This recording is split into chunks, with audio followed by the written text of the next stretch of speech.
Bab 11, seperti mimpi. Mulai hari ini dan seterusnya, Li Yao mengambil identitas, Ouyeming, dan kehidupan sengsara seorang pekerja serikat peleburan 100 tingkat rendah terbentang di hadapannya. Mimpi aneh ini benar-benar berbeda dari mimpi pada umumnya, bahkan tampak lebih nyata daripada mimpi luar biasa yang dialami Li Yao sejak kecil. Bahkan perjalanan waktu tampak sangat lambat. Tidak peduli apa yang Li Yao coba, tidak ada satupun indikasi bahwa dia akan terbangun dari mimpi ini. Seolah-olah dia benar-benar menjadi Ouyeming, menjalani babak kehidupan yang sama sekali berbeda. Menjadi pekerja kelas rendah di 100 Smelting Guild tidaklah mudah. Seiring berjalannya waktu yang lambat, beban yang dipikul mereka semakin hari semakin besar. Awalnya mereka membawa 3.000 pon air dan menebang 50 pohon raksasa. Kemudian mereka membawa 10.000 pon besi cair yang mendidih dan menebang 100 pohon orichalcum yang mirip logam. Selain itu, mereka harus mengayunkan Heaven Forging Hammer seberat 1020 pon sebanyak 30.000 kali.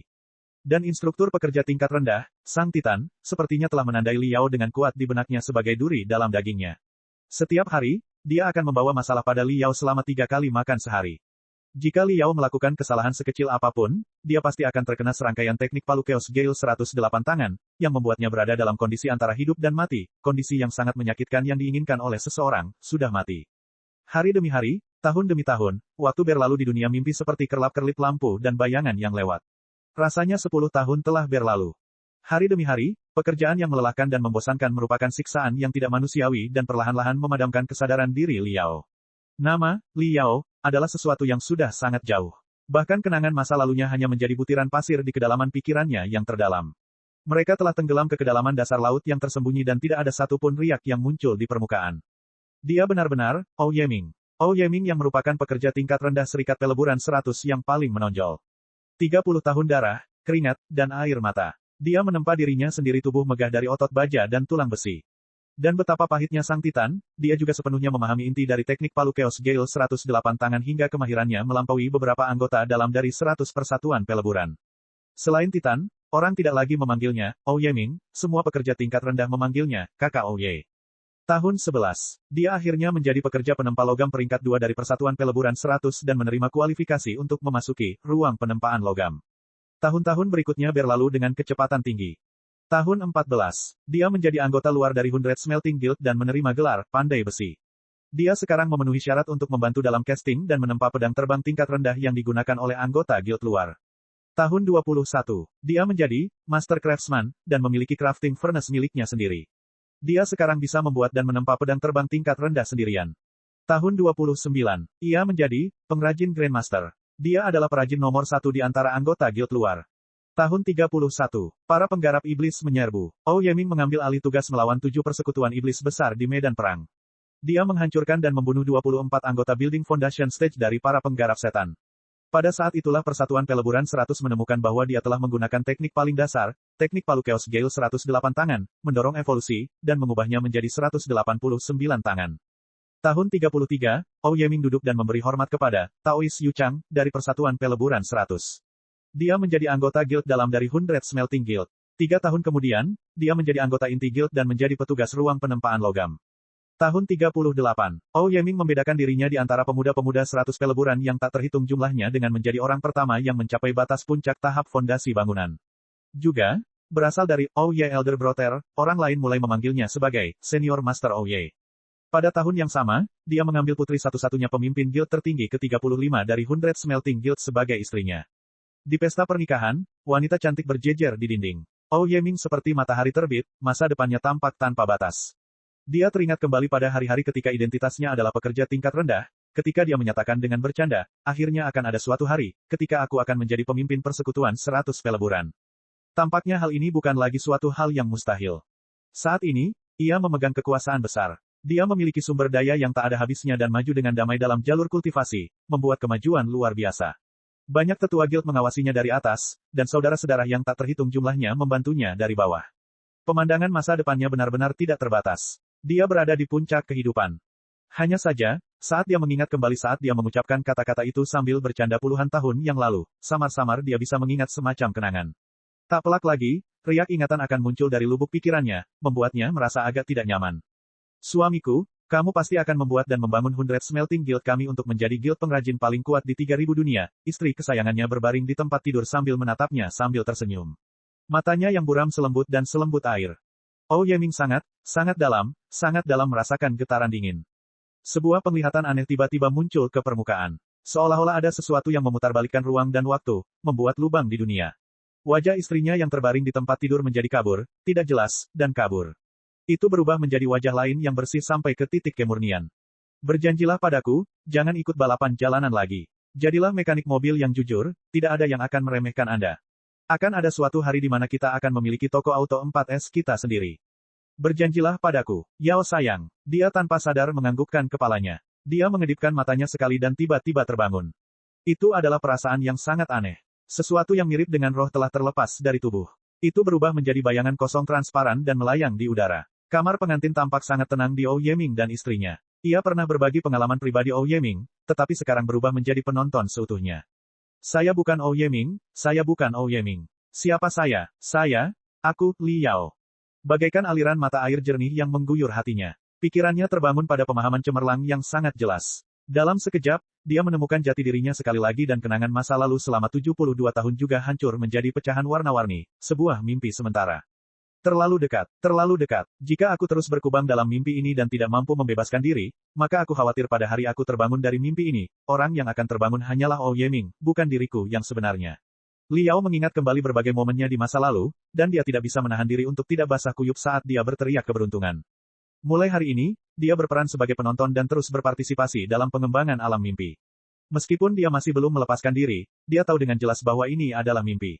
Di dalam mimpi itu ada banyak hal yang membuatnya bingung. Dalam istilah psikologis, ini disebut lucid dream. Kecepatan berkembangnya alam mimpi tumbuh semakin cepat. Itu seperti kecepatan kilat yang kabur dari kereta rel kristal. Hanya pada saat-saat penting kecepatannya melambat, memungkinkan Li Yao melihat detailnya dengan jelas. Tahun 41, Li Yao melihat Yeming menjadi penatua termuda dari Persatuan Peleburan 100 dalam sejarah.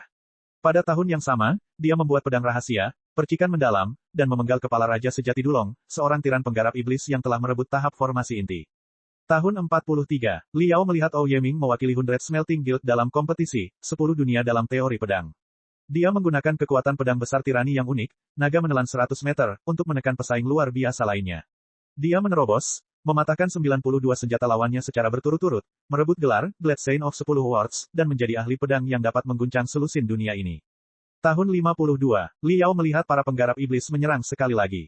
Target terpenting mereka adalah 100 Smelting Guild. Lusinan anggota inti yang diperlukan, pemimpin persekutuan, anggota tingkat tertinggi, sesepuh, jatuh satu persatu. Situasinya sangat buruk. Yeming terpilih untuk bertindak sebagai pemimpin guild generasi ke-36 dari 100 Smelting Guild. Di bawah kepemimpinannya, 100 Smelting Guild berubah menjadi pabrik pembuatan senjata raksasa, terus menyediakan masterwork weapons kepada guild-guild yang berada di jalur kebaikan. Tahun 68, murid terakhir dari 9 persekutuan iblis besar dimusnahkan dan dibunuh oleh senjata masterwork yang dibuat oleh Yeming. Saat ini, tidak ada lagi orang yang memanggilnya, Master Senior Ye, atau pemimpin persekutuan Ye. Setiap orang memanggilnya dengan penuh hormat sebagai Yezi.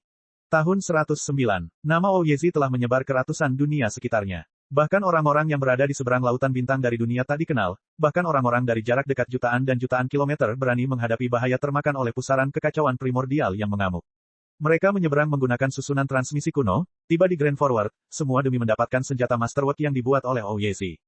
Tahun 130, tahun 250, tahun 320. Akhirnya, Ketua Persekutuan Tertinggi, Penatua Leluhur, tolong Pak, pikirkan dua kali tentang ini. Menerobos waktu pada dasarnya tidak mungkin. Anda Tuan adalah pilar besar surga yang mendukung persatuan 100 peleburan kami. Anda sendiri benar-benar tidak dapat mengambil risiko seperti itu. Li Yao memandang ke dalam aula istana raksasa yang sangat megah dan di atasnya terdapat awan dan kabut yang melingkarinya. Lebih dari 10.000 petani berlutut secara bersamaan di tanah.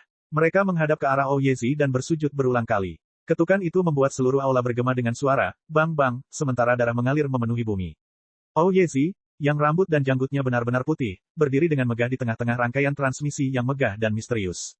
Dengan mengibaskan lengan bajunya, dia dengan acuh tak acuh berkata, ada banyak sekali dunia di alam semesta. Ada banyak sekali era dalam kekekalan. Arti sebenarnya dari kultivasi adalah, menjelajahi misteri alam semesta yang tak ada habisnya.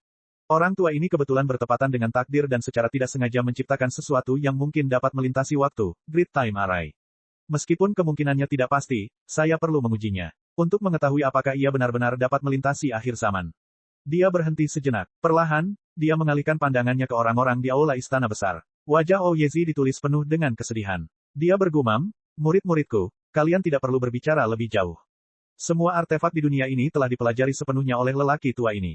Saya tidak menyesal. Saya hanya berharap bahwa di zaman yang jauh di seberang sana, dunia baru ini beberapa puluh ribu tahun di masa depan, akan ada artefak baru yang mampu membuat orang bahagia.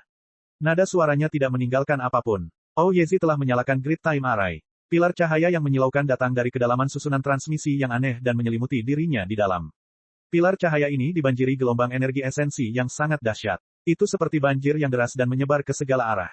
Semua orang di istana besar meringkuk dan menggigil di depan gelombang energi esensi. Semua pembudidaya dipaksa untuk memasang perisai perlindungan esensi.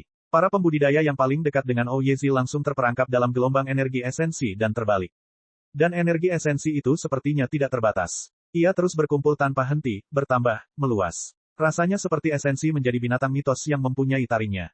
Tidak baik. Saat ini susunan transmisi ini sedang mengasimilasi energi esensi di sekitarnya dalam aliran tanpa akhir, berubah menjadi aliran energi esensi yang kacau. Itu bisa meledak kapan saja. Ada yang tidak beres dengan susunan transmisi. Semuanya, cepat evakuasi. Berlari. Tidak, kita tidak bisa kabur tepat waktu. Cepat, pasang perisai esensi. Gunakan artefak paling kuat untuk menahannya. Adegan terakhir yang dilihat Liao di matanya adalah bola cahaya terang putih susu yang membesar seperti lautan yang menderu. Seluruh istana, ratusan gunung terapung di luar, dan bahkan seluruh laut di bawahnya semuanya ditelan seluruhnya. Dan pada saat Liao menyaksikan bola cahaya putih susu mengembang hingga batasnya, dia terbangun sepenuhnya dan menyeluruh. Di era budidaya tahun 40.000, di sektor asal surga, di Federasi Bintang Kemuliaan, di pinggiran kota tombak terapung, di kawasan pemukiman desa matahari pagi, di rumahnya, Liao tiba-tiba duduk di tempat tidurnya. Bab 12, cukup menyenangkan untuk terbang. Sakit. Kepala Liao terasa seperti migrain yang membelah. Waktu ratusan tahun lahir dari mimpi yang nyata dan realistis dan berubah menjadi butiran pasir informasi yang tak terhitung jumlahnya yang mengalir ke dalam pikirannya. Itu seperti banjir gunung yang meletus di kedalaman otaknya, berguncang, menerobos, dan bertabrakan. Akhirnya, mereka langsung bertabrakan dengan kelenjar pineal dekat bagian medial otaknya. Daging di antara alisnya bergerak-gerak dan bergerak-gerak. Ibarat pucuk tunggul yang terkena hujan. Sesuatu hampir menembus tengkorak, menembus tubuh untuk bangkit. Tiba-tiba, Liao diliputi oleh perasaan aneh yang tidak dapat digambarkan dengan kata-kata. Seolah-olah bagian luarnya terikat kuat seperti orang yang terbungkus, dan setiap kali dia mengalami rasa sakit ini, sebuah lubang terkoyak di kulit luarnya. Kelima indranya meningkat pesat, memungkinkan dia untuk melihat dunia nyata yang sungguh menakjubkan. Dalam sekejap, dia menyebutkan 327 retakan di langit-langit. Dia melihat dengan jelas beberapa ratus karakter cetak kecil yang terukir pada cangkir teh yang terletak lebih dari 3 meter jauhnya. Selain itu, ia menyadari bahwa ini adalah puisi medan perang yang ditulis oleh seorang penyair tentara federal 133 tahun yang lalu. Pada saat yang sama, sejarah hidup dan pengalaman penyair angkatan darat dalam 7 kampanye militer muncul dalam pikiran Liao. Bahkan hasil dari 7 kampanye militer sangatlah jelas. Secara kebetulan, dia juga mendengar suara daging yang mengenai daging dari dalam ruangan yang berdekatan 20 meter jauhnya di bawah tangga. Apa-apaan ini? Ini praktis, penyegaran yang menjungkir balikan.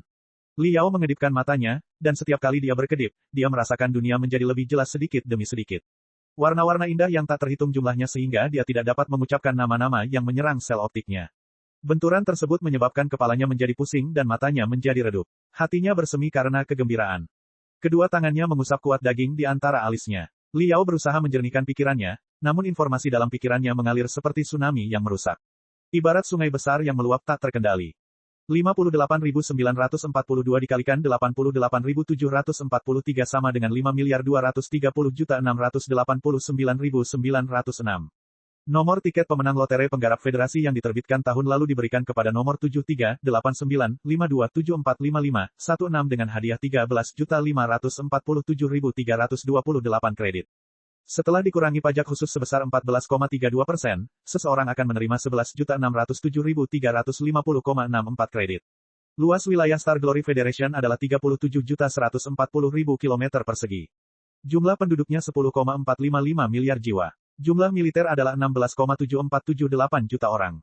Militer memiliki 13 kapal perang kristal strategis kelas Elder Heavens Provenance, raksasa, 52 kapal penjelajah kristal persenjataan berat kelas pendiri surga terbuka.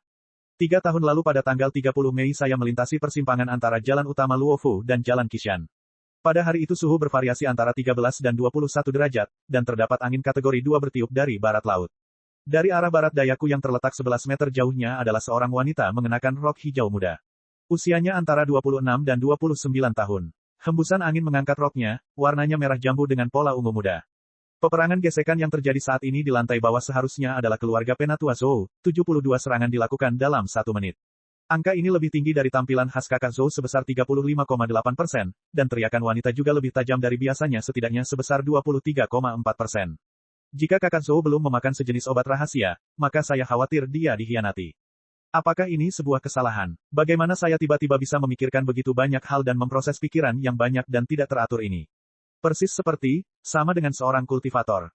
Liao takut dengan pikirannya sendiri dan melompat. Dia teringat kembali beberapa saat yang lalu ketika dia telah melarikan diri dari mimpi keagungan dan merasakan sedikit hawa dingin di belakang kepalanya. Dia menyipitkan matanya dan mencengkeram pahanya dengan kuat. Dia menggunakan rasa sakit untuk memfokuskan pikirannya dan mencapai kondisi konsentrasi yang tenang. Dia merenungkan sebab dan akibat. Tidak lama kemudian, lebih dari 100 informasi terkait muncul dari dalam area otaknya yang merupakan gudang informasi. Itu seperti mutiara berkilau yang terbentuk dari pengikatan informasi ke dalam rantai petunjuk.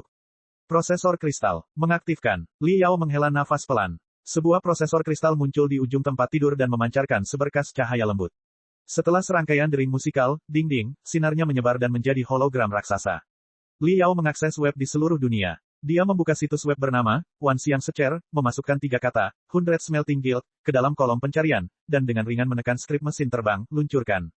Halaman web dipenuhi dengan cahaya cemerlang dan warna-warna cerah, ketujuh warna tulisan glip itu menari secara semrawut dan dibentuk menjadi beberapa paragraf pendek tulisan glip. 100 Persatuan Peleburan adalah sebuah guild dari 47.000 tahun yang lalu hingga saat ini, terletak di tengah-tengah periode budidaya klasik. Itu adalah guild yang pernah berkembang, terletak di Grand Forward Pusat Domain Province. Spesialisasi mereka adalah membuat kerajinan, membuat pedang, dan menempa artefak terkenal. Yang perlu diperhatikan secara khusus adalah pemimpin persekutuan ke-36 mereka, Ou Yezi, yang dikenal sebagai model artisan. Dia adalah seorang master artificer yang terkenal dan mengharukan. Dia disebutkan dalam beberapa tulisan dan catatan kuno. Sekitar 46.000 tahun yang lalu, markas besar 100 Smelting Guild dihancurkan oleh ledakan besar yang tidak diketahui asalnya. Dalam jangka waktu belasan tahun, mereka lenyap seperti asap ke udara, musnah total. Menurut catatan tertulis para penggarap pada zaman itu yang digali sejauh ini, ada klaim bahwa Ou Yezi membuat susunan transmisi tertentu yang dapat melintasi waktu. Saat dia melakukan percobaan pertama, dia secara tidak sengaja memicu ledakan gelombang energi esensi yang besar dan akhirnya menguap. Kesadarannya tersebar dan hancur. Meski begitu, tidak ada satupun sisa dari 100 Smelting Guild yang ditemukan saat ini. Semua informasi yang berkaitan dengan 100 Smelting Guild berasal dari tulisan kuno, diklasifikasikan sebagai bukti tidak langsung. Penyebab sebenarnya kematian mendadak Ou Yezi dan jatuhnya Persatuan 100 Peleburan masih belum diketahui. Tambahan, The 100 Smelting Guild muncul di game terbaru yang dikembangkan oleh Wanxiang Group kami, kurang dari lebih besar dari. Pemain dapat bermain sebagai murid karakter di 100 Smelting Guild, berinteraksi langsung dengan model artisan, Ou Yezi, dan menjelajahi rahasia kerajinan yang paling mendalam. Jika Anda bergabung sekarang, Anda akan menerima kotak hadiah pemula. 10.000 pemain pertama yang mendownload game ini secara telepati juga akan mendapatkan tambahan 5 perlengkapan battle armor yang keren dan menakjubkan. Apa yang kamu tunggu? Unduh secara telepati sekarang. Bergabunglah dengan permainan ini. Liao mengabaikan paragraf terakhir informasi dengan lugas dan membalik beberapa paragraf sebelumnya beberapa kali. Dia melihat dan melihat. Lambat laun, matanya mulai bersinar. Pikirannya terbang dan berputar saat dia membaca secara telepati. Pikiran yang tak terhitung jumlahnya seperti benang bola balik yang terjalin menjadi desain halus yang rumit dan rumit. Jadi ternyata begini, Persatuan 100 Peleburan benar-benar ada sebagai sekte kuno. Ou Yezi juga adalah seorang master artificer dengan bakat luar biasa yang membengkokkan surga. 46.000 tahun yang lalu, dia menemukan mesin waktu yang dapat melakukan perjalanan melintasi waktu. Terlebih lagi, dia mencobanya pada dirinya sendiri. Dia tidak menyangka hal itu akan memicu ledakan raksasa yang mengguncang dunia dan menyebabkan kehancuran 100 Smelting Guild. Meskipun Persatuan 100 Peleburan dihancurkan, eksperimen Ou Yezi sebenarnya berhasil. Dia benar-benar melintasi tembok waktu yang menghalangi dan tiba 46.000 tahun kemudian di tahun 40.000 era budidaya. Era ini memiliki artefak mistik yang tak terhitung banyaknya yang tidak terpikirkan oleh para penggarap kuno. Ou Yezi, sebagai seorang perajin gila, jelas sangat senang hatinya saat bertemu dengan mereka, terutama terhadap sistem artefak modern berskala besar yaitu kereta rel kristal berkecepatan tinggi. Bagaimana dia bisa meneliti dan mengetahui sifat batinnya hanya dengan sesaat?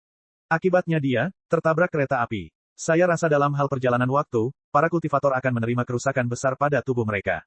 Ou Yezi pasti menerima kerusakan serius dan basis budidayanya terkena pukulan besar.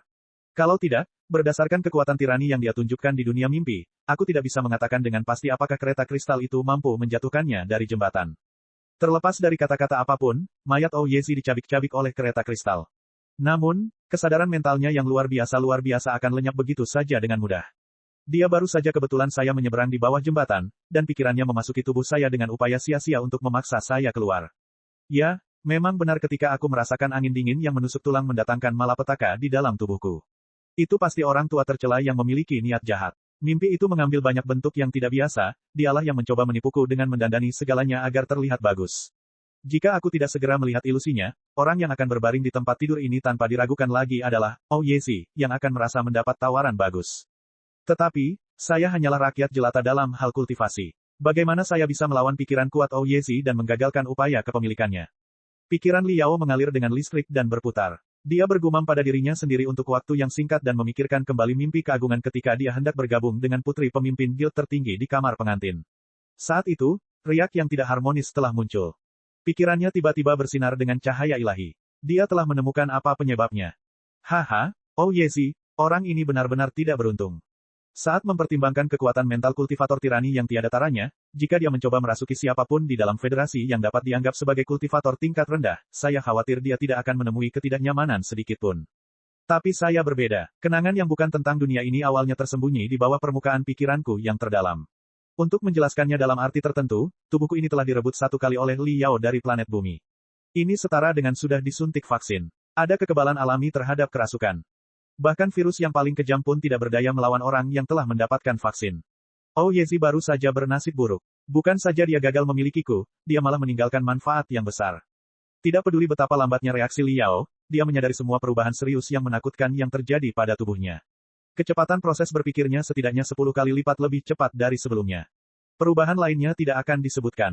Anggap saja informasi mendasar yang ia peroleh mampu diproses dalam waktu 3 menit untuk mengetahui sebab dan akibat dengan tingkat yang cukup akurat.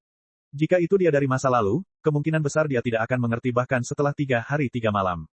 Guru seni budidaya mendalam pernah berkata bahwa alam tertinggi seni budidaya mendalam adalah memasuki semacam sungai waktu yang mengalir sangat lambat.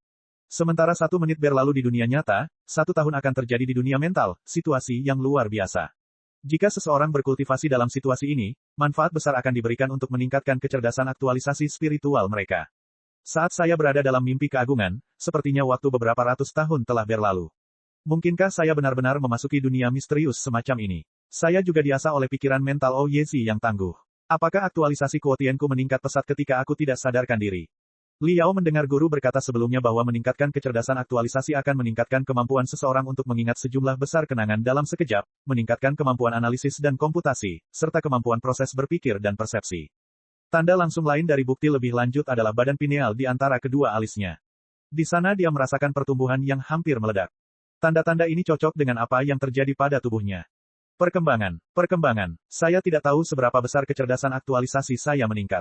Mungkinkah aku sekarang memiliki kekuatan untuk mengalahkan orang arogan dari kelas penting itu dan mengubah kepalanya menjadi kepala babi?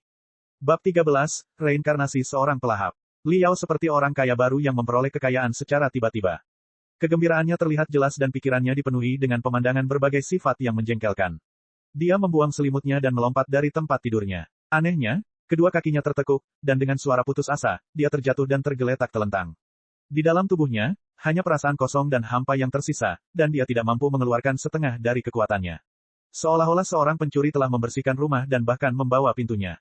Pedang hitam itu mendengar suara itu. Ia terbang dari ruang luar sambil berteriak dengan suara mencicit. Dengan suara swoosh, ia terbang kembali, membawa kembali cermin genggam, dan menyinari cermin itu ke tubuh Liao. Bagaimana ini bisa terjadi? Li Yao terkesima, seolah-olah dia telah terdampar di gurun raksasa selama beberapa bulan, berjuang di ambang kematian. Yang tersisa darinya hanyalah kulit dan tulang. Sepasang mata cekung memenuhi separuh wajahnya. Tidak ada daging yang tersisa dari ujung kepala sampai ujung kaki.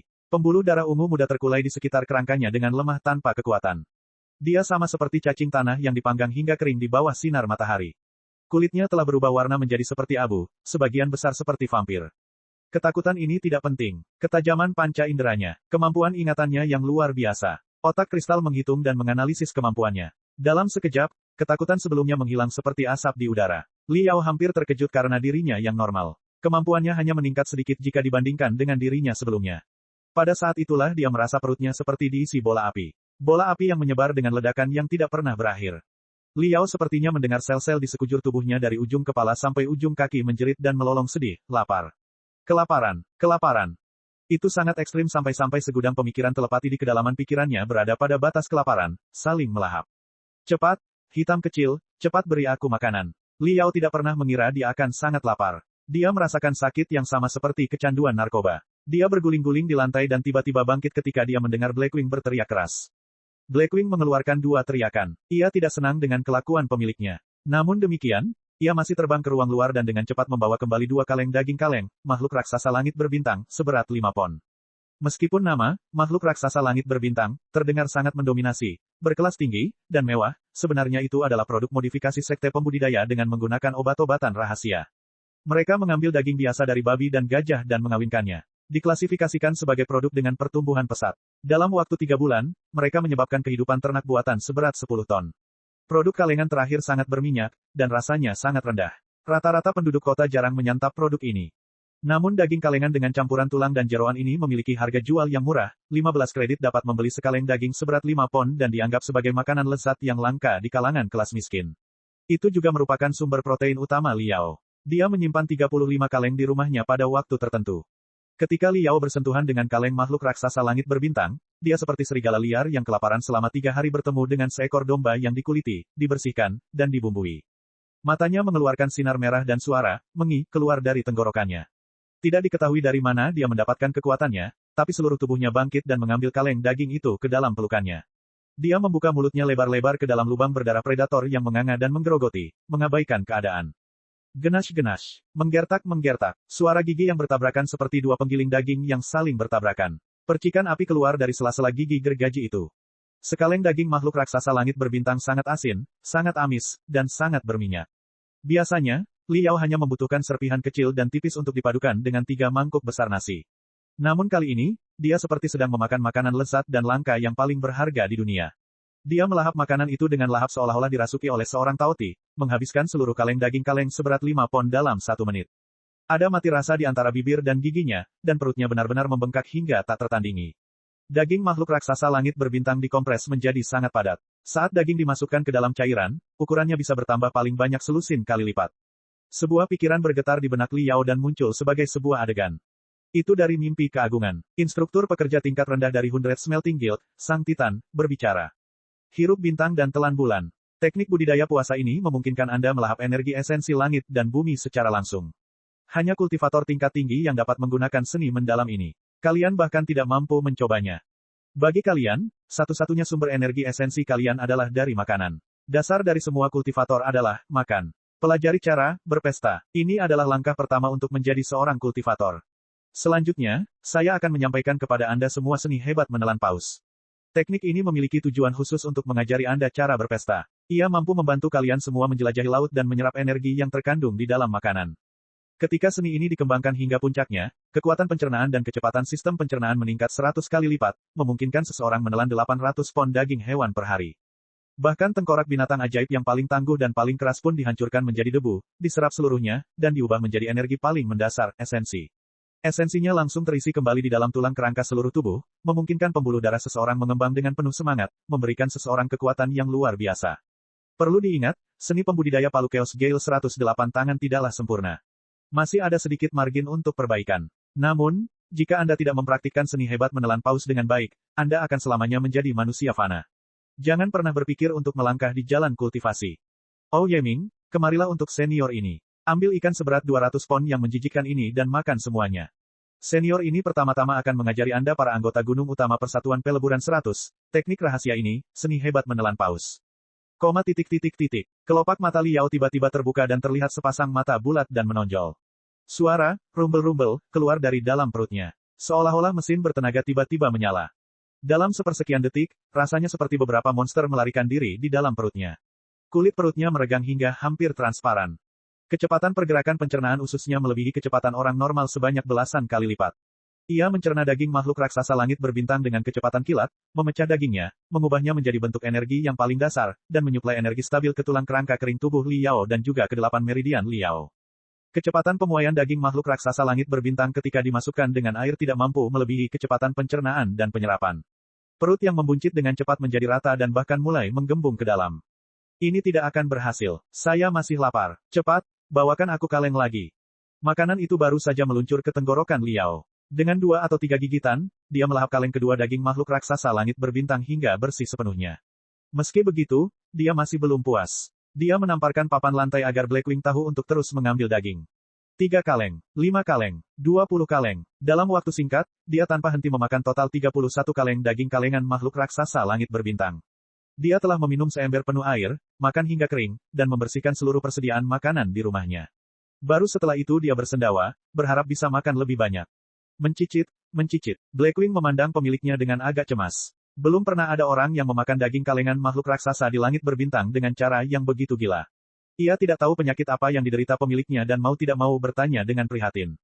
Liao mendecakkan bibirnya dan menggunakan lidahnya untuk mengambil sepotong daging suwir dari giginya. Dia merenung dengan tenang, sepertinya saya belum kenyang. Saya bisa makan 3 atau 5 kaleng lagi. Sayap hitam terdiam sesaat. Ia pasti akan memutar matanya saat ini jika ia memiliki mata. Akhirnya, aku hidup kembali. Liao benar-benar puas dan menghela napas santai. Dia mengepalkan tinjunya erat-erat dan dengan hati-hati mengukur lengannya, mencoba memahami kekuatan menggelegak yang datang dari dalam sumsumnya. Setelah pencernaan gila-gilaan dan penyerapan kaleng daging makhluk raksasa langit berbintang melalui penggunaan seni hebat paus menelan, tubuhnya telah mengalami perubahan seperti perputaran langit dan bumi. Daging binatang telah berubah menjadi energi esensi yang paling murni, dan energi esensi yang melimpah meresap ke seluruh tubuhnya. Pembuluh darah yang tadinya kering terisi kembali, dan otot-otot yang layu membengkak lagi. Sistem kerangkanya menjadi seperti baja yang diperkuat, dan tubuhnya menjadi sangat tahan lama. Melihat ke cermin, wajahnya masih agak pucat. Tubuhnya agak kurus dibandingkan sebelumnya, namun, tersembunyi di balik kulit gelap pucatnya terdapat otot-otot padat yang menonjol keluar hanya dengan sedikit kelenturan. Otot-ototnya seperti gulungan tali baja tebal. Liao mengepalkan tangannya erat-erat. Dia memukuli dadanya 2 kali dengan kekuatan yang tidak terlalu ringan dan tidak terlalu kuat, sehingga menimbulkan suara yang teredam. Seolah-olah 7 hingga 8 lapisan kulit kering dibalut di sekitar tulang dada, dia sama sekali tidak merasakan sakit apapun. Suara mendesing.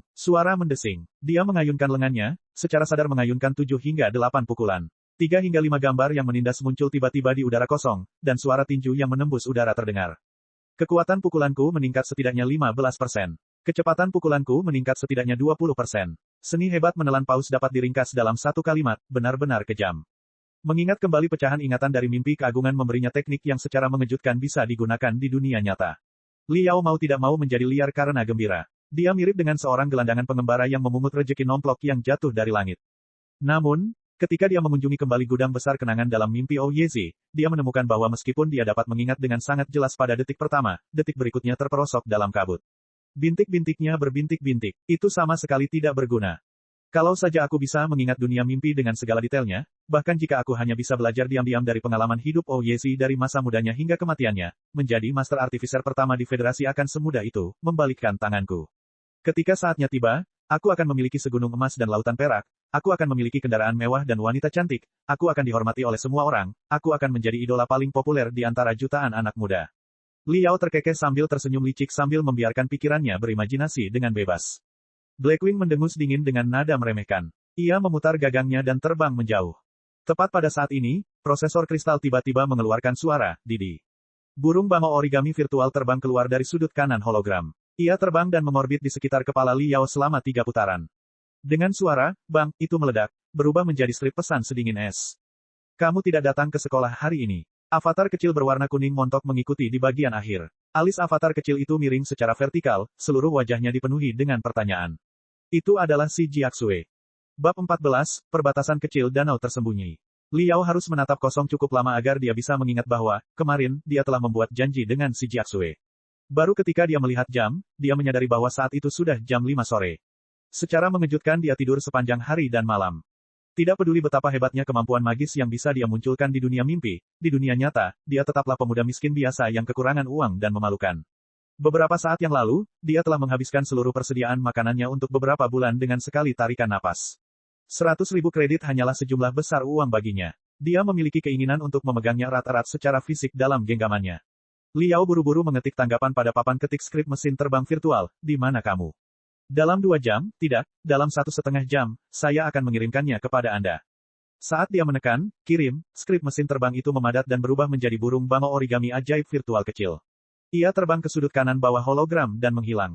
Tepat 3 menit kemudian, si Jiaxue mengirimkan alamat, saya di lokasi ini. Akan ada seseorang yang menunggu Anda di luar pintu dalam waktu setengah jam. Tidak apa-apa jika langsung menyerahkan barangnya kepada orang ini. Tampaknya dia benar-benar tidak memiliki kesan yang baik terhadap Liao. Dia bahkan tidak ingin bertatap muka dengannya. Liao tidak peduli, semuanya baik-baik saja selama dia menerima uangnya. Dia menjawab dengan, oke, dan menutup hologramnya. Dia mengeluarkan prosesor kristal Sisiaksue yang sudah ketinggalan zaman dan dengan retakan di buku jarinya dia mulai memperbaikinya. Hah, dia segera menemukan sesuatu yang berbeda pada dirinya ketika dia membuka prosesor kristal dengan obeng. Saat ini, kondisi mentalnya sangat baik dan pikirannya sangat jernih. Hanya dengan pemindaian yang cermat dengan kedua matanya, dia tampaknya dapat dengan jelas memahami arsitektur yang mendasari interior rumit dan mendalam dari prosesor kristal di depannya. Dia dengan lembut menutup matanya. Gambar transparan hantu dari proses kristal usang perlahan-lahan muncul. Satu demi satu, setiap bagian dari komponen halus terlepas dan berputar perlahan di udara, memungkinkan dia untuk melihat setiap komponen dari setiap sudut dan memberinya pemahaman yang sangat jelas tentang detail secara keseluruhan. Liao memiliki perasaan tertentu bahwa meskipun pekerjaan ini bukanlah tugas yang mudah seperti menukar unit pendingin, melainkan tugas yang menantang untuk memperbaiki inti kristal dan sejenisnya, dia masih mampu mengutak-atik dan memperbaiki prosesor. Sepertinya tidak sia-sia menyaksikan artefak kerajinan Ouyezi selama beberapa ratus tahun. Meski aku benar-benar lupa tentang semua detail mimpi itu, penilaian visualku telah meningkat pesat. Dan dengan demikian, kecepatan perbaikannya meningkat secara fenomenal. Dia hanya membutuhkan 30 menit dari perkiraan awalnya setidaknya 1 jam kerja untuk menyelesaikan perbaikan dengan sukses. Selain itu, ia juga secara halus memodifikasi struktur heatsink. Dia menggunakan struktur heatsink jenis baru yang baru ada 30 tahun yang lalu dan menerapkannya dalam prosesor kristal berusia ratusan tahun ini. Dia memperkirakan efisiensi pembuangan panas prosesor kristal ini akan meningkat sebesar 17%, meningkatkan kecepatan clock yang diperlukan untuk memicu perjalanan thermal setidaknya sebesar 9%. Ini bisa dibilang sempurna. Untuk menyelesaikan pekerjaan ini layak membayar 100.000 kredit. Harganya tidak terlalu mahal. Liao mengamati karyanya sendiri dan merasa sangat puas. Ia merasa ini adalah karya paling luar biasa yang pernah ia tunjukkan sejak lahir. Saat asyik dengan kepuasannya, bau busuk meresap ke dalam rongga hidungnya. Liao tiba-tiba menyadari keringat lengket yang dia keluarkan saat dia bermimpi, itu menodai tubuhnya. Dia mengangkat pergelangan tangannya untuk melihat waktu, saat itu masih belum terlalu larut malam. Sebaiknya dia mandi. Dia menggosok tubuhnya ke atas dan ke bawah dengan ganas, berganti pakaian bersih, dan berjalan keluar dengan santai dan segar. Alamat yang diberikan oleh si Jiaxue menunjuk ke sebuah restoran bergaya prasmanan yang terletak di distrik timur atas. Distrik Timur Atas adalah distrik kaya tempat para petinggi berkumpul. Liao jarang pergi ke sini di masa lalu, dan selama dia melewati daerah ini, dia selalu merasa malu dan rendah diri. Dia merasa seperti seorang pengemis yang menyerbu ke dalam jamuan makan yang diselenggarakan oleh masyarakat kelas atas. Tapi hari ini, dia mengangkat kepalanya tinggi-tinggi, menegakkan dadanya, menarik perutnya, dan mengangkat hidungnya ke langit. Dengan setiap langkah, dia menempuh jarak 3 meter. Dia tidak peduli apa yang orang lain pikirkan tentang dirinya. Dia sangat bersemangat. Meski jaket kusutnya sudah pudar warnanya, meski bagian atas lututnya ditambal kain, meski ujung kaki sepasang kakinya menyambut dunia terbuka dengan senyuman, meski sekilas mata, orang dapat mengatakan bahwa dia adalah seorang pemuda miskin yang tidak tahu kapan waktu makan berikutnya akan. Ekspresinya seperti pemimpin gil tirani yang baru saja akan menandatangani kontrak bernilai miliaran dolar, membawa sebongkah emas di sakunya. Aura berapi-api ini datang dari dunia mimpi, dari kumpulan pengaruh tak kasat mata yang tak terhitung jumlahnya dari para kultivator tingkat tinggi yang tak terhitung jumlahnya. Itu adalah keadaan pikiran murni dengan keunggulan tertinggi yang tidak ada hubungannya dengan kekuatan fisik, pangkat, atau status.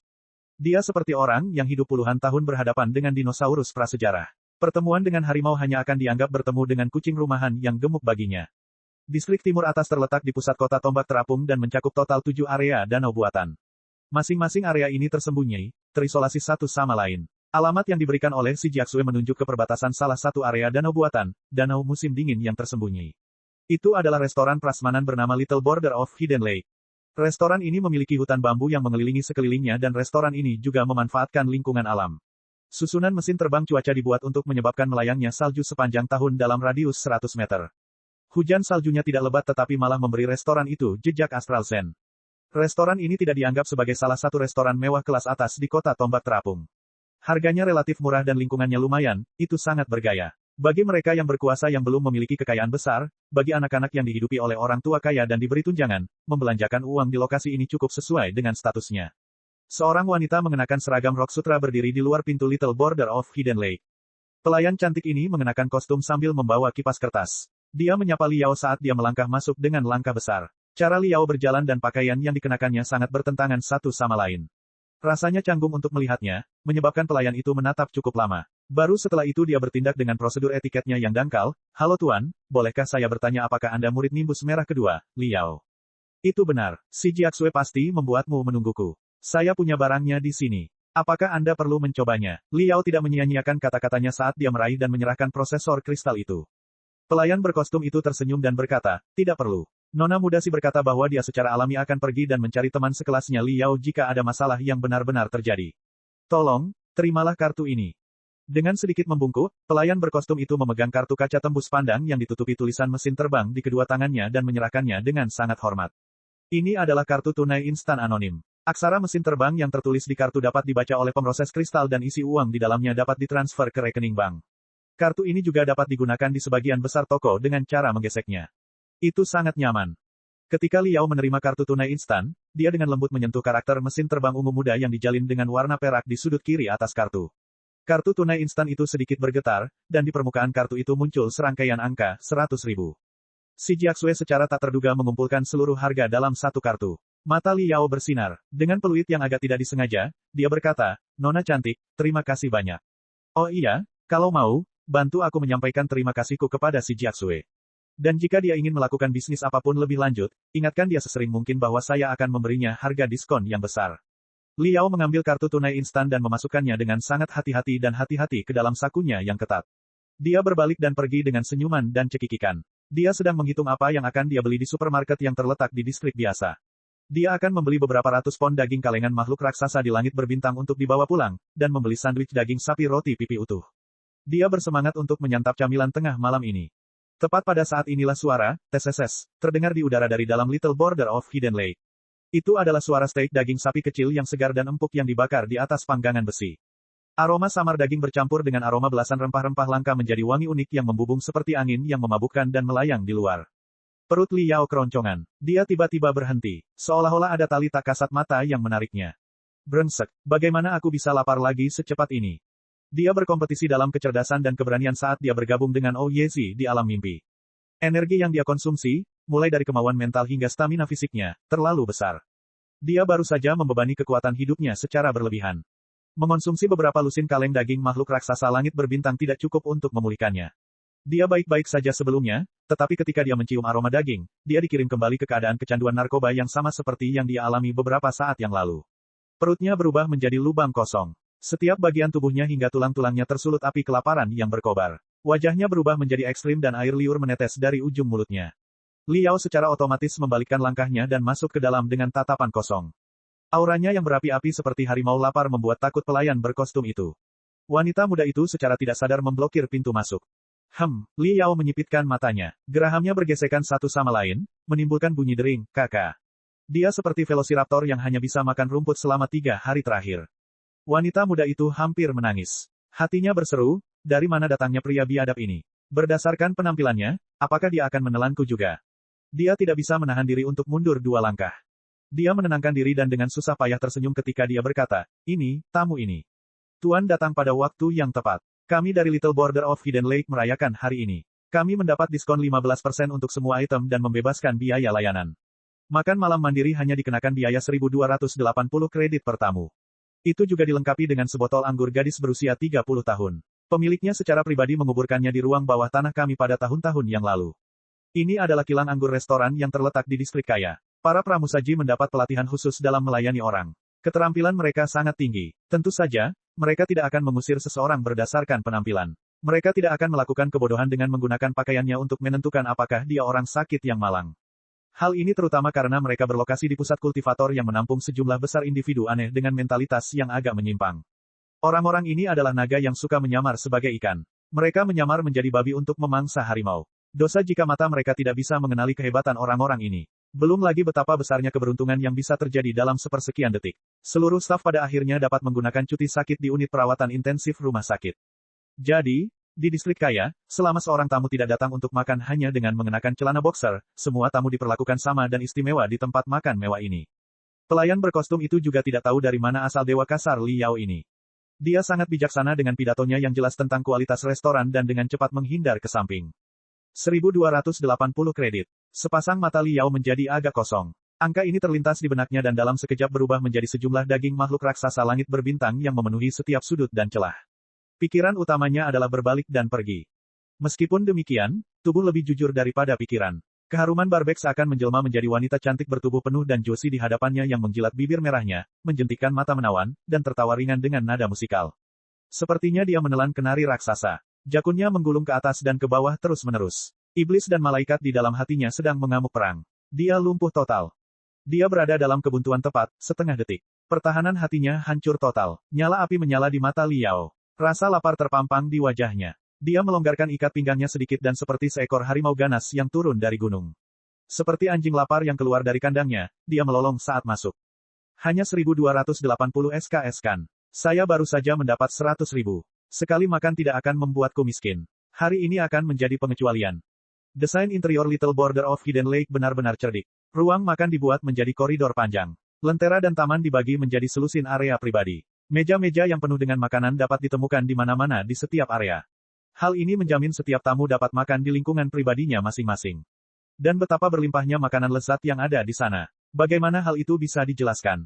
Pada titik ini, Li Yao merasa bahwa pengetahuannya tentang biologi telah tertukar dengan pengetahuan di kelas pelatihan tempurnya. Bukan saja dia tidak dapat menyebutkan sebagian besar makanan lezat yang eksotik, tetapi dia belum pernah menemukan sebagian besar makanan tersebut sebelumnya. Li Yao menemukan koridor yang lebih damai, dan dia tanpa henti-hentinya mengambil sepotong daging domba panggang seberat lebih dari 20 pon tanpa menahan diri. Dia dengan kejam menggigit daging, darah, dan semuanya. Tingkat ke-12 tercapai. Alam penyelesaian. Mode overdrive, itu, besar, seni, dari, itu, menelan, paus. Bab 15, berani. Di bawah sinar bulan yang bersinar terang, sekelompok remaja dengan penampilan luar biasa dan tidak biasa terletak 20 meter dari Liao, dipisahkan oleh kolam teratai. Mereka adalah Adonis dan Dewi Crimson Nimbus II, Helian Lai dan Si Jiaxue. Ekspresi Helian Lai ramah ketika dia setengah bangkit dari tempat duduknya. Sue kecil, maafkan aku. Aku terlalu gegabah kemarin. Seharusnya aku tidak mencari sampah itu dari kelas biasa. Saya tidak menyangka masalah ini akan sampai ke selentingan. Kamu bahkan ditanyai oleh ayahmu. Itu sepenuhnya salahku, terimalah permintaan maafku. Sikap Si Jiaxue, seperti sebelumnya, sedingin es dan es. Dia seperti gunung es yang membeku selama 10.000 tahun terakhir. Dia menjawab dengan nada sedingin es, saya dapat menerima permintaan maaf Anda, namun, aku berharap kamu mengakhiri masalah ini. Ingat, saya memiliki kebebasan untuk berurusan dengan siapapun yang saya inginkan. Bajingan itu sebenarnya hanyalah serakah yang tidak pernah bisa puas. Bukan urusanmu untuk mengkritik. Saya mengerti, saya mengerti. Ayo, masuk ke dalam dan minum secangkir bersama Junior Zeng. Hari ini adalah hari ulang tahunnya. Jangan marah karena sampah, kata Helian Lai dengan sabar menahan amarahnya. Saya merasa sedikit lelah, saya akan kembali dulu. Ucapkan sepatah kata pun kepada Junior Zeng untukku. Si Jiaxue telah menerima prosesor kristal. Dia tidak menunjukkan ekspresi sedikit pun saat dia berbalik untuk pergi. Helian Lai memiliki pandangan suram di matanya. Ia menatap lekat sosok wanita cantik itu hingga menghilang. Kemudian dia kembali ke belakang koridor. Terdengar suara retakan. Lantai batu kapur di bawah prestasinya secara mengejutkan telah terbelah menjadi jaringan retakan yang menyebar. Cek cek cek cek, kekuatan kakimu cukup kuat, Senior Helian, sebuah suara sarkastik berlebihan terdengar dari belakang. Tampaknya itu adalah seorang anak muda mabuk yang mengenakan pakaian ungu dengan mata agak bengkak. Junior Zeng, Helian Lai mengalihkan pandangannya. Ekspresinya kembali tenang. Itu hanya seorang gadis. Apa bedanya keluarga Si Jiaxue memiliki pengaruh di kota tombak terapung jika itu membuatmu rendah hati dan patuh? Kata Junior Zeng sambil tertawa. Tangan kanannya tergantung di bahu Helian Lai tanpa kendali. Mereka yang berada di Nimbus Merah kedua yang berani mengatakan bahwa Helian Lai adalah orang yang rendah hati dan penurut telah dipukuli hingga mencapai kondisi yang bahkan orang tua mereka pun tidak akan menyadarinya. Namun, junior kaya ini, Zeng Dongming, adalah cucu tertua generasi ketiga dari keluarga Zeng yang mengesankan di kota tombak terapung. Keluarga tersebut mendapat dukungan dari banyak kultivator yang mendalam dan menakutkan. Dia juga seorang siswa elit, tapi dari sekolah menengah tambahan Phoenix Ridge Guild. Kecerdasan aktualisasi rohnya mencapai 74%. Dia adalah pesaing kuat dalam ujian masuk perguruan tinggi yang dikenal sebagai pencetak gol terbanyak ujian kota tombak terapung. Kekuatannya sedikit di atas kekuatan Helian Lai. Dan karena itu, Helian Lai hanya bisa menahan keganasan dan amarahnya. Dia berkata dengan susah payah, kamu tidak memahami perasaanku terhadap Sue kecil. Zeng Dongming mengangkat bahunya dan berkata dengan suara bernada tinggi, tentu saja, bagaimana kita orang biasa bisa memahami suasana hati halus dari emosi suci agung yang kamu miliki, Helian. Karena aku tidak mengerti, sebaiknya kita pergi minum anggur. Hari ini adalah hari ulang tahunku, kamu tidak akan terus memasang wajah masam kan? Helian Lai mengeluarkan suara mendengus. Sedikit kehidupan kembali ke kulitnya. Keduanya hendak memasuki ruangan ketika beberapa kelompok anak muda kaya tiba-tiba keluar dengan ekspresi aneh. Masing-masing dari mereka menahan tawa hingga wajah mereka berubah menjadi ungu dan napas mereka terengah-engah. Apa yang mungkin lucu? Ceritakan kepada kami agar kami dapat berbagi momen kebahagiaan Anda, tanya Zheng Dongming sambil tersenyum. Junior Zheng, ada orang udik di sana. Entah dari mana orang ini muncul. Dia seperti jelmaan seorang kereta yang belum makan selama 3 tahun. Cara makannya tidak enak dilihat, anak muda kaya itu memegangi perutnya. Dia hampir kram karena tawanya. Di tempat-tempat seperti Little Border Hidden Lake, sebagian besar pelanggannya adalah orang-orang dari kalangan atas. Mereka fokus pada gaya dan suasana, ini adalah tempat untuk bersosialisasi. Makan makanan bukanlah prioritas. Orang-orang berhati-hati untuk tidak melakukan hal-hal berlebihan demi menjaga keanggunan yang layak bagi para bangsawan yang anggun. Jika perhatian pertama seseorang adalah mengenyangkan diri dengan menelan dan mengunyah makanan dalam jumlah besar, ada tempat yang lebih baik untuk dikunjungi. Zheng Dongming berkata dengan malas, meskipun, saat ini, kualitas Little Border of Hidden Lake tidak dapat diterima, tidak mungkin seseorang secara khusus datang ke sini untuk makan. Sepertinya lain kali kita harus mencari tempat yang lebih tenang untuk makan. Meski begitu, itu hanyalah tata krama meja yang buruk. Tidak lucu sekali membuatmu tertawa sampai seperti ini. Tidak, Junior Zheng. Orang itu sungguh terlalu konyol. Seorang anak muda kaya yang berbeda menahan senyumnya saat dia memberi isyarat untuk mengulurkan tangannya. Panjangnya, kaki daging barbekuenya sepanjang ini. Jepret retak. Dia memakannya dalam 3 gigitan, bahkan menghancurkan tulangnya menjadi bubuk. Dia menelan semuanya, tidak ada satu titik pun yang tertinggal. Pemuda kaya pertama menambahkan, masih ada lagi, masih ada lagi. Semangkuk besar kepiting Raja Laut Dalam, cangkang, dan semuanya. Cangkang dan semuanya, disapu bersih dalam 2 atau 3 gigitan oleh si udik. Kamu belum melihat piringnya setelah dia makan, cek cek cek cek. Mereka lebih bersih dibandingkan jika digosok dan disikat. Pemuda kaya lainnya melanjutkan untuk mengikuti, ya, saya melihatnya, matanya tidak berkedip sekalipun, menelan 20 bulu babi dalam waktu kurang dari setengah menit, cangkang dan semuanya. Singkatnya, ini sungguh konyol. Junior Zheng, apakah kamu ingin melihatnya sebentar? Kedua pemuda itu berbicara serempak. Lupakan saja, ketertarikanku terletak pada melihat wanita telanjang, bukan melihat pria makan. Helian, apakah kamu menyukai hal semacam ini? Zheng Dongming menguap sedikit. Tidak tertarik, kata Helian Lai acuh tak acuh. Pemuda kaya pertama tiba-tiba berkata, benar. Senior Helian, menurutku si udik itu mengenakan seragam sekolah Crimson Nimbus Second milikmu. Ya, Helian Lai melotot dan kulitnya langsung berubah agak jelek. Zheng Dongming juga menjadi tertarik. Iris matanya bersinar. Helian, meskipun Crimson Nimbus Second milikmu tidak dapat dibandingkan dengan Phoenix Ridge Second kami, sekolah menengahmu masih dianggap berada di peringkat teratas di Floating Spear City. Anehnya, kalian punya orang seperti ini. Kita harus memeriksa situasi ini. Semua Crimson Nimbus Second adalah yang terbaik. Bagaimana bisa ada orang rakus seperti ini? Helian Lai berkata dengan kasar. Dia menatap sekilas kedua pemuda kaya itu dan dengan langkah besar dia berjalan ke arah mereka datang. Zheng Dongming segera mengedipkan mata pada kedua pemuda kaya itu, dia berkata dalam hati, jika ternyata kamu salah, Helian pasti akan mengamuk. Kalau begitu, kamu sebaiknya berdoa untuk keberuntungan. Setelah dia selesai berbicara, dia mengikuti di belakang Helian sambil tertawa. Mereka bahkan belum berjalan menyusuri koridor ketika mereka mendengar suara benturan dan retakan. Suara mengunyah seperti suara pedang yang ditabuh. Ini benar-benar cukup ganas, gumam Zheng Dongming ketika dia melihat Liao menempati meja makan, mengunyah dengan keras. Zheng Dongming menatap kosong untuk beberapa saat. Dia melirik orang di sampingnya. Zheng Dongming merasa Helian Lai akan meledak. Dia menahan senyum dan mendorong pinggang orang di sampingnya. Helian Senior, bolehkah saya bertanya apakah prajurit ini adalah siswa yang sangat berbakat di sekolah Anda? Dua pemuda kaya lainnya, yang bersembunyi di belakang punggung Zheng Dongming, tidak bisa menahan tawa, hihis. Helian Lai sepertinya telah berubah menjadi patung. Dia gelap dan dingin, diam selama 3 detik. Matanya menyipit menjadi sepasang pisau melengkung yang tajam. Tiba-tiba, sosoknya melintas dan dengan satu langkah dia menyeberang ke depan Liao. Suaranya kental ketika dia bertanya, apa yang kamu lakukan di sini? Kota Tombak Terapung adalah kota besar. Populasi mereka berjumlah beberapa juta. Helian Lai tidak percaya bahwa mungkin ada kebetulan seperti ini. Sampah dari kelas biasa ini datang pada waktu yang tepat ke perbatasan kecil danau tersembunyi untuk menimbulkan rasa malu. Dia pasti menguntit si Jiaxue. Begitulah cara dia sampai di sini.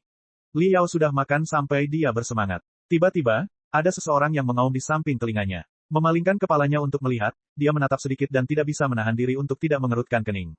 Saat dia mengunyah, dia mencibir sambil berkata, saya di sini untuk mencuci diri.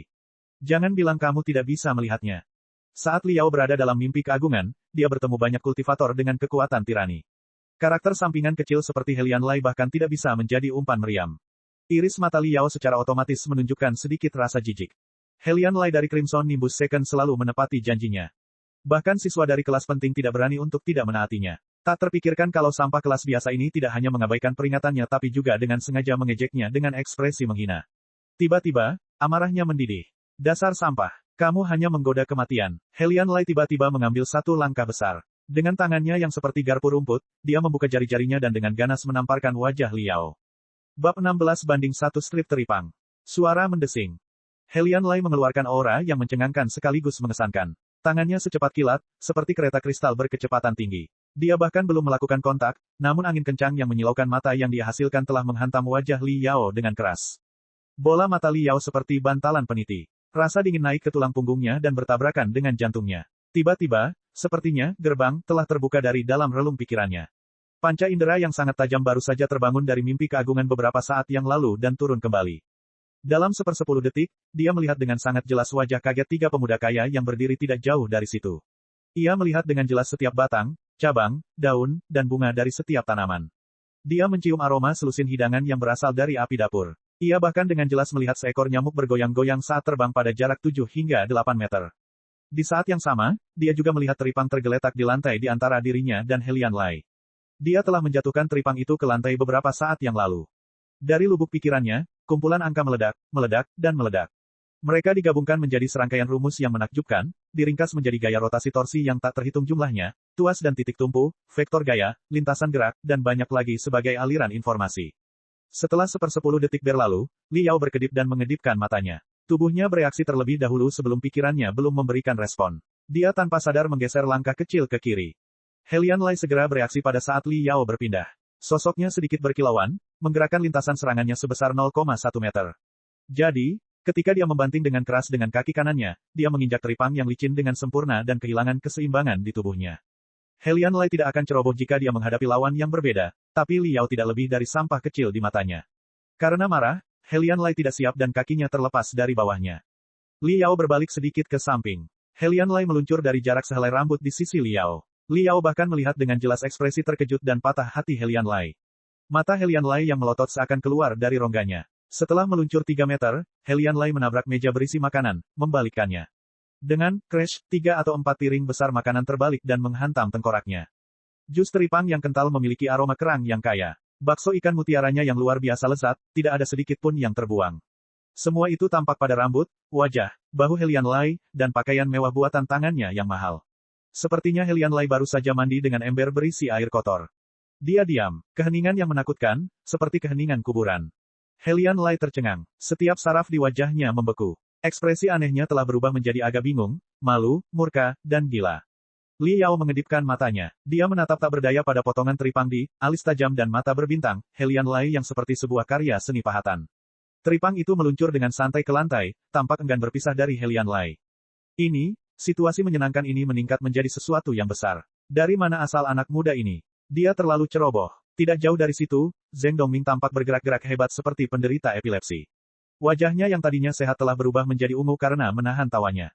Dia menyeret kedua pemuda kaya itu dan mundur beberapa langkah dengan tenang dan tenang. Dia tidak bisa menahan tawa dan berkata, saya tidak pernah berpikir melihat seorang pria makan bisa lebih menarik daripada melihat seorang gadis menanggalkan pakaiannya. Apakah menurut kalian Helian Lai mengatur acara hiburan ini khusus untuk ulang tahunku? Salah satu pemuda kaya dengan ragu-ragu berkata, tidak mungkin. Saya ingat Helian menderita OCD Junior Zheng, lihat dan lihat. Dari ekspresi Helian Lai, sepertinya dia akan menangis. Haruskah kita membantunya? Tentu saja tidak. Pertunjukan luar biasa semacam ini hanya terjadi sekali di bulan biru. Yang jelas, kami harus menontonnya sampai kami benar-benar puas. Kata senior Zheng tanpa kesetiaan sama sekali. Benar saja, Helian Lai telah terbangun dari keterkejutan dan keterkejutannya. Dia sekarang seperti gunung berapi aktif yang terbangun dari keadaan hibernasi. Magma panas yang membara akan segera meletus. Aura api yang terkonsentrasi, begitu padat sehingga mata telanjang bisa melihat esensinya, melingkari tubuhnya. Suhu atmosfer dalam radius setengah meter telah meningkat beberapa derajat. Retakan, retakan, serangkaian ledakan seperti teriakan petasan terdengar dari seluruh tubuhnya. Hal itu menyebabkan seseorang gemetar ketakutan. Otak Liao memproses dengan kecepatan maksimum. Fragmen ingatan yang tak terhitung jumlahnya berputar dengan panik di kedalaman pikirannya. Permukaan masing-masing fragmen memori ini mencerminkan gambaran pertempuran sengit. Di permukaan, tampak bahwa dia benar-benar terintimidasi dan ditekan oleh aura menakutkan Helian Lai yang tak berdasar, sehingga Liao dianggap bodoh seperti ayam kayu. Namun di balik penampilan luarnya yang tak bernyawa, setiap serat ototnya mulai mengencang secara perlahan. Dia seperti pegas yang menekan hingga batas maksimalnya, mengumpulkan dan memadatkan kekuatan yang besar dan kuat. Tangannya menangkap kekosongan, tapi dia secara otomatis meraih kedua sisi tubuhnya. Sepertinya dia sedang menggenggam dua batang palu seberat 1000 pon. Dia bergoyang pelan, menunggu untuk mengeluarkan tenaga yang tersimpan. Tepat saat udara terbelah, tepat saat dia digantung pada seutas benang. Tangan gemuk dan gemuk menempati ruang di bahu kiri Helian Lai. Seorang gendut parubaya dengan berat sekitar 200 pon mengenakan seragam manajer muncul di belakang Helian Lai tanpa mengeluarkan suara. Sambil tersenyum, dia berkata, "Senior Helian, kamu mabuk." Murid Helian Lai tiba-tiba berkontraksi. Permusuhan nyatanya berubah 180 derajat, mengungkapkan sepenuhnya permusuhan terhadap arah si gendut. Manajer gendut bertubuh besar ini sepertinya bukan tipe orang yang menguasai teknik bela diri apapun. Namun, ketika dihadapkan pada permusuhan Helian Lai, dia menepisnya seperti angin musim semi, sama sekali tidak terpengaruh. Dia berkata dengan tenang, tentu saja setiap tamu yang datang ke Little Border of Hidden Lake untuk makan akan diberikan layanan berkualitas tinggi. Kami bergantung pada mereka untuk mencari nafkah. Tujuan ini telah menjadi tradisi kami selama belasan tahun terakhir di Little Border of Hidden Lake. Siapa yang tidak mengetahui hal ini dari semua orang di distrik timur atas? Jika Senior Helian tidak mabuk, mengapa lagi Anda bersikap seperti ini? Untuk membantu para tamu yang saya perlukan untuk mencari nafkah. Apakah kamu mengancamku? Helian Lai terdiam setelah setiap kata, nadanya terasa berat. Manajer gendut itu tertawa kecil, lemak di wajahnya bergoyang secara acak. Dia memiliki penampilan yang agak licik ketika dia berkata, "Saya tidak akan berani mengancam Senior Helian bahkan setelah memakan hati beruang dan isi perut macan tutul." Ini tidak lebih dari satu kalimat pengingat. Di belakang Senior Helian di koridor ketiga, makan di meja makan nomor 22 adalah jurnalis dari harian hiburan kota Tombak Terapung. Ada reporter. Wajah Helian Lai berubah menjadi sangat jelek. Dia menunduk untuk melihat kekacauan di tubuhnya. Jika foto, mulia, ini diambil oleh seorang reporter tabloid, dia pasti akan menjadi pemuda kaya dan berkuasa paling terkenal di kota Terapung dalam waktu setengah jam. Dia sama sekali tidak menginginkan ketenaran seperti ini. Dia dengan gigi menatap Liao. Dia mengertakkan gigi, menahan rasa sakit dan tanpa mengucapkan sepatah kata pun atau menoleh ke belakang, dia menyelinap keluar dari perbatasan kecil danau tersembunyi. Saat itulah manajer gendut itu menoleh untuk melihat ke belakang. Dia diam-diam mengukur Liao. Penampilan luar Liao benar-benar berbeda dari sikapnya yang tenang dan tenang, menyebabkan manajer gendut itu sedikit terkejut. Setelah menatap sekilas, manajer gendut itu meminta maaf dengan penuh ketulusan, "Tamu yang terhormat ini, saya benar-benar minta maaf atas ketidaknyamanan ini. Itu karena kami mengabaikan pekerjaan kami sehingga kami membiarkan Anda menerima pelecehan di Little Border of Hidden Lake. Saya ingin mengganti kerugian Anda. Hari ini, makanan Anda sepenuhnya menjadi tanggungan kami. Anggap saja sebagai hadiah dari kami. Saya harap episode hari ini tidak memengaruhi kesan Anda terhadap Little Border of Hidden Lake, dan saya harap Anda akan terus menyukai toko kami." Restoran ini mampu berdiri selama beberapa puluh tahun di distrik timur atas karena memiliki perhatian besar terhadap detail dan desain yang luar biasa. Manajer tidak akan menilai tamu berdasarkan penampilan dan identitasnya. Secara keseluruhan, mereka menjalankan pelayanan tertinggi, mengikuti teorinya. Hanya melalui tingkat layanan yang luar biasa inilah restoran tersebut mampu membangun pujian publik yang bernilai emas. Liao menatap, dan tepat ketika dia hendak mengangguk, aroma anggur menyerang indranya. Seorang anak muda yang mengintip dengan rambut berminyak dan wajah bedak muncul tepat di depan Liao. Ada senyuman di wajah anak muda ini. "Rekan muridku, aku dipanggil Zheng Dongming. Anda bisa memanggil saya Junior Zheng. Anda juga bisa memanggil saya Big Dong, tapi tidak pernah dalam sejuta tahun Anda bisa memanggil saya Small Ming. Saya melihat semua yang baru saja terjadi. Saya merasa bahwa Anda hanyalah raksasa di antara manusia, yang dipilih dari 10.000 barang dengan kualitas terbaik dari barang dengan kualitas terbaik. Bagaimana kalau kamu dan aku berteman?" Di bawah tatapan waspada Liao, Zheng Dongming mengulurkan tangannya dengan tenang dan tenang. Sebuah kartu nama cantik bermotif semangat terjepit di antara jari-jarinya. "Tidak perlu gugup, saya tidak punya motif tersembunyi. Saya hanya ingin memperkenalkan Anda kepada agen penjualan asuransi profesional yang luar biasa. Saya menyarankan Anda untuk menarik semua uang Anda sekarang juga dan segera membeli asuransi perlindungan cedera pribadi termahal yang Anda mampu, karena..."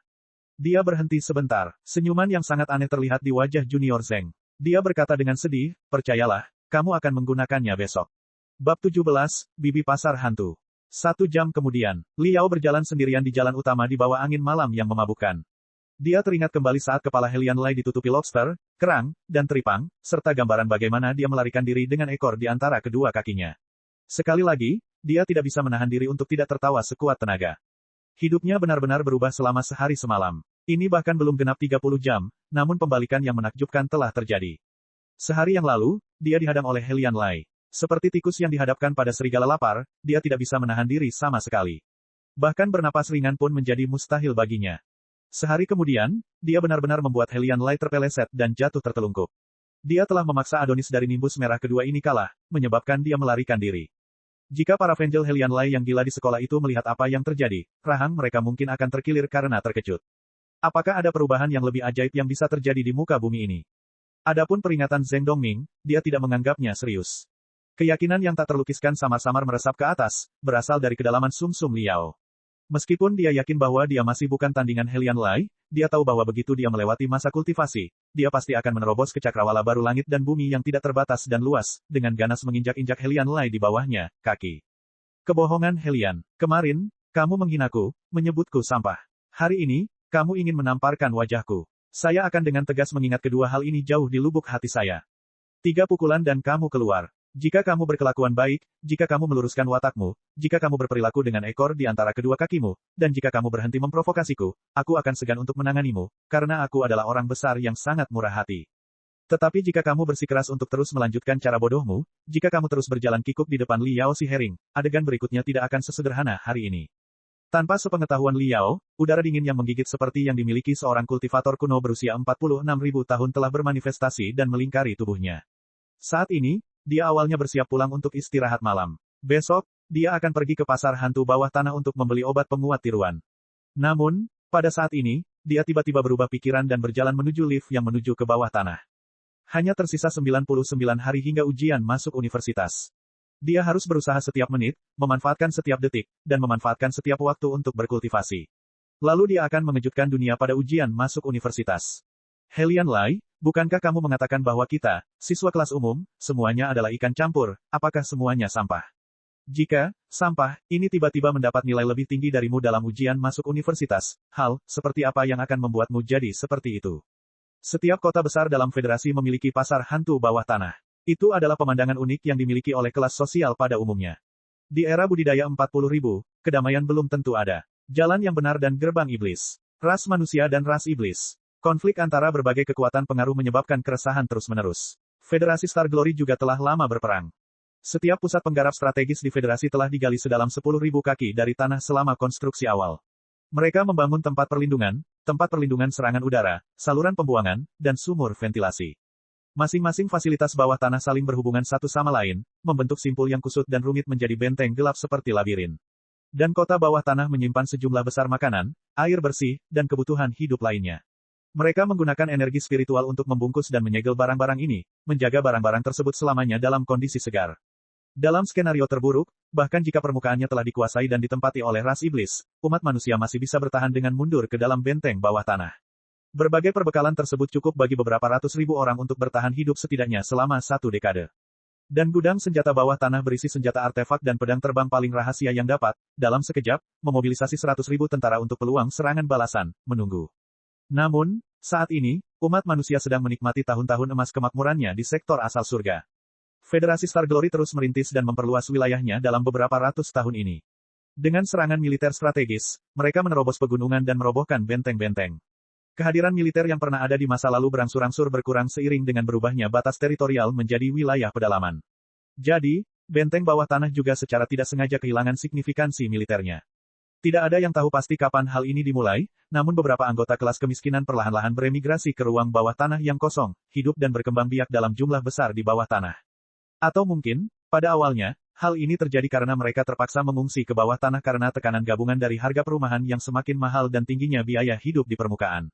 Namun, mereka segera menemukan bahwa fasilitas dunia bawah tanah masih utuh dan terdapat ruang terbuka yang sangat luas. Itu jauh lebih baik daripada perumahan kumuh di permukaan. Dengan cara inilah jumlah penghuni bawah tanah bertambah. Dunia bawah tanah telah berkembang pesat setelah melalui beberapa ratus tahun pembangunan. Meskipun agak inferior, kebisingan dan kegembiraan dunia bawah tanah jauh melebihi tanah kemakmuran di permukaan. Tempat ini berada di ambang hukum, berada di wilayah abu-abu, ia memiliki tatanan sosial dan etos yang unik. Sederhananya, barang dagangan memiliki asal-usul yang tidak diketahui di pasar hantu bawah tanah. Kualitas lingkungan perumahan agak buruk. Ada lebih banyak pencuri dan lebih banyak pencopet. Makanannya agak tidak sehat. Namun, jika seseorang dapat mengabaikan ketidaknyamanan yang tidak penting ini, ia akan dapat menikmati biaya hidup yang jauh lebih rendah dan mengalami banyak sekali budaya dan adat istiadat yang sangat berbeda dari yang ada di dunia permukaan. Bang, bang, lift tua bertenaga energi spiritual itu bergetar hebat, mengeluarkan suara pukulan yang monoton, dan menuju beberapa ratus meter di bawah tanah menuju pasar hantu. Udara berubah membawa serta jejak kotoran yang samar-samar bercampur dengan aroma parfum murahan masyarakat. Liao menarik napas dalam-dalam. Dia seperti ikan yang kembali lagi ke air setelah sekian lama terdampar di darat. Seluruh tubuhnya menjadi segar kembali. Dia lebih suka berbaur di pasar hantu bawah tanah daripada di Upper East Side. Jika bukan karena kenyamanan berada di dekat makam artefak untuk mengais, dia pasti akan memilih untuk menyewa langsung di dalam pasar hantu bawah tanah. Sewanya 50% lebih murah. 3 menit kemudian, lift bertenaga energi spiritual berhenti di pintu masuk pasar di mana kebisingan dan keributan orang terdengar. Liao menarik pagar besi yang berkarat itu dengan kuat, membukanya hingga terdengar bunyi berderit yang menusuk telinga. Bau terbakar dengan rasa menggerahkan menyerang wajahnya.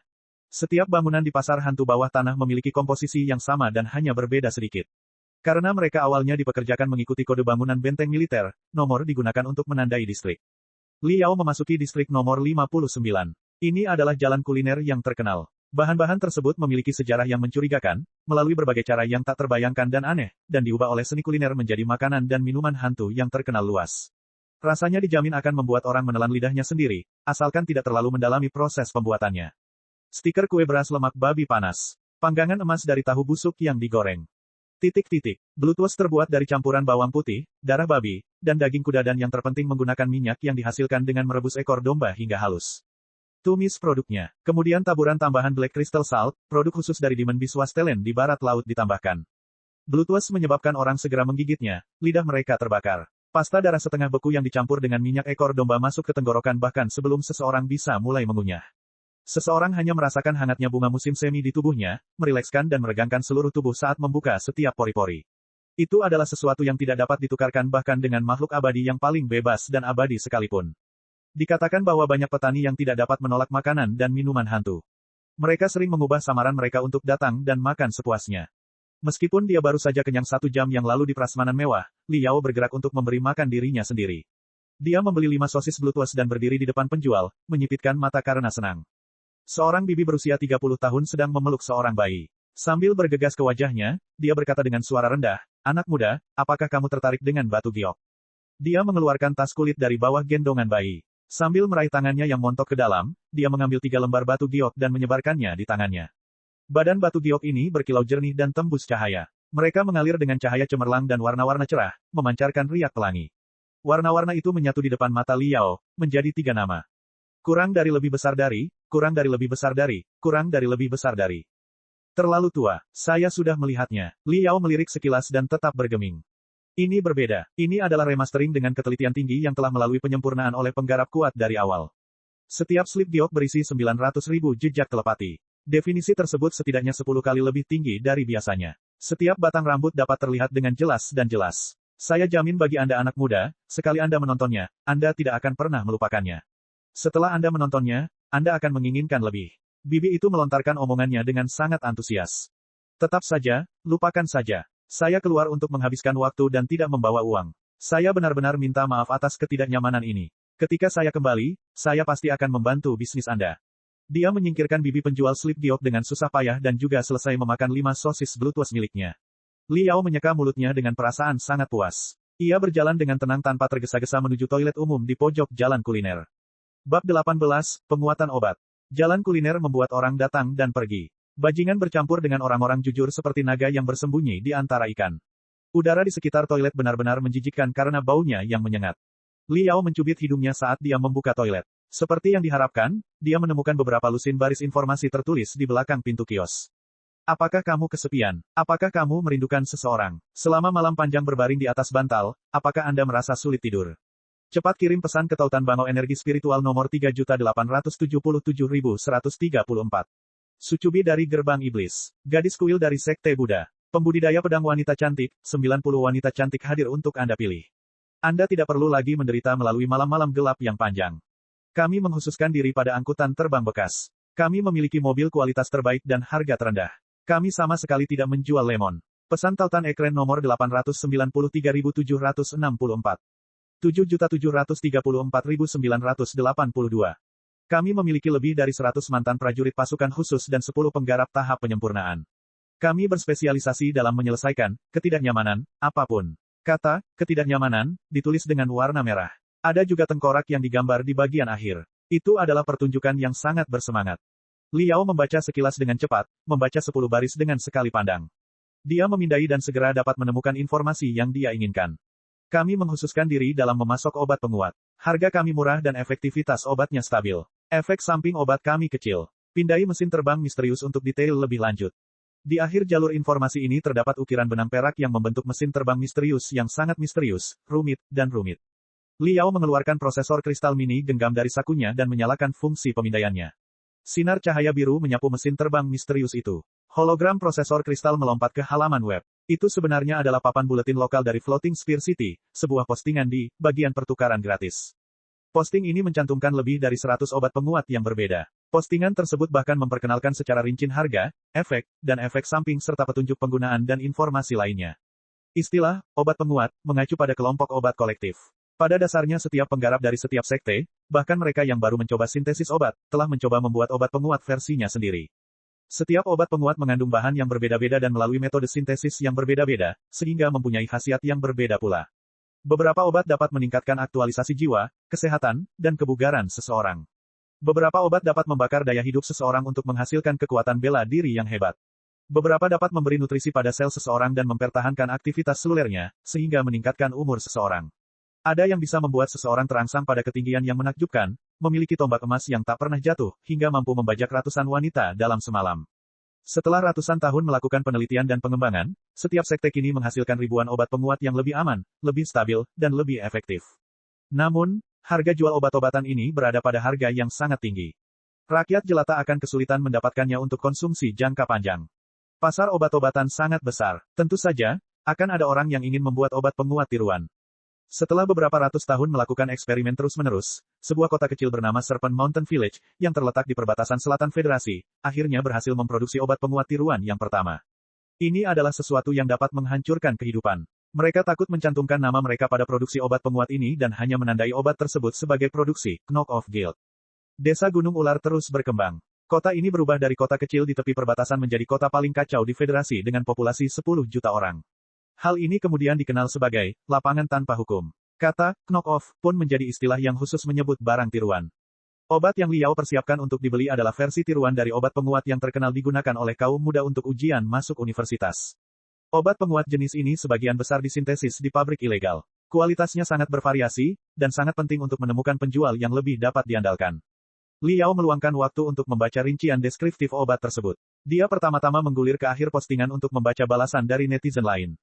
Ia menemukan bahwa netizen lain tidak memiliki kesan buruk terhadap pemasok ini. Tampaknya pemasok tidak membesar-besarkan barangnya. Selain itu, lokasi usahanya memiliki alamat yang merupakan alamat bernomor biasa. Jenis reputasi yang dimiliki pemilik toko ini jauh lebih besar daripada reputasi seorang pedagang keliling. Dia memasukkan alamat ini ke Wan Xiang Secer. Dia tidak menemukan berita negatif apapun tentang mereka. Baru setelah itu dia bisa bersantai dan mencari barang yang dia butuhkan. Segera, dia dapat menemukan informasi yang relevan. Dia melihat, dengan sedikit terkejut, bahwa harga barang tiruan umumnya lebih tinggi dari biasanya sekitar 5%. Namun, pemiliknya memiliki pernyataan yang mengatakan bahwa mereka menggunakan bahan dan bahan yang sama persis dengan produk bersertifikat. Prosedur sintesisnya mengikuti prosedur aslinya. Obat penguat sintesis mereka memiliki kemurnian tertinggi, sama sekali tidak ada efek samping. Setelah mempertimbangkan sejenak, Liao mengirim pesan melalui link ekran kepada pemiliknya. Saya ingin 100 obat penguat, jalan bangga surga, yang ditujukan untuk peserta ujian universitas. Apakah Anda punya stok? Ya, aku di tokoku. Kita bisa membuat kesepakatan kapan saja. Jumlah uang ini bukanlah usaha kecil. Pemiliknya menjawab dengan sangat cepat. Oke, aku akan segera datang. Liao mematikan prosesor kristal. Dia berpikir dan berpikir, lalu mengeluarkan pena. Dengan susah payah, dia menemukan sepotong ruang di pintu kios dan memasukkan paragrafnya sendiri ke dalam baris informasi yang bengkok. Pensiunan Master Artificer tingkat tinggi dari Guild Nimbus Merah yang masih membara dengan semangat untuk bekerja. Dibantu oleh lebih dari 10 murid elit. Menghususkan diri dalam memperbaiki setiap jenis pedang terbang, artefak, dan pesawat ulang-alik. Kami memberikan harga yang ekonomis. Kami juga dapat menyediakan perawatan untuk item di atas. Pada akhirnya, dia meninggalkan nomor link ekran yang dia gunakan untuk bekerja. Dia merencanakan dalam hatinya, jika ada sapi perah yang datang, dia bisa membiarkan uang tua berperan sebagai pensiunan Master Artificer tingkat tinggi dari persekutuan Nimbus Merah dan dengan kejam memusnahkan sapi perah itu. Merasa puas, Liao bertepuk tangan dan keluar dari toilet umum. Alamat yang diberikan pemilik toko menunjuk ke lokasi yang berjarak 4 kecamatan dari jalan kuliner tersebut, yang jaraknya kurang lebih 1.500 meter. Liao meningkatkan langkahnya. Dia melewati 2 distrik dan menemukan mesin penjual otomatis mesin terbang misterius di jalan. Ini adalah mesin praktis yang biasa dipasang. Unit ini memiliki stok beberapa ratus tipe arcane glip yang berbeda dengan harga yang lebih rendah. Pembeliannya adalah swalayan sehingga sangat nyaman bagi penduduk kota.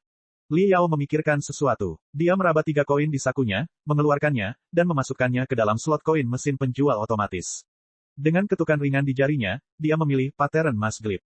Mesin penjual otomatis bergetar dengan kecepatan tinggi selama 2 detik dan sesuatu yang seringan bulu jatuh dari dispenser di bawah.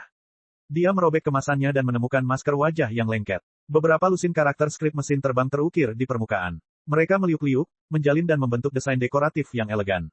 Dia menempelkan masker wajah di wajahnya, yang menimbulkan suara, sese. Li Yao merasakan otot-otot wajahnya berkontraksi dan tertarik. Dia melihat ke jendela kaca sebuah toko di pinggir jalan. Ada desain aneh seperti laba-laba yang menutupi seluruh wajahnya. Jika saudaranya Meng Jiang ada di sini untuk menyaksikan ini, dia mungkin tidak akan mengenalinya dan bertanya-tanya dewa apa ini.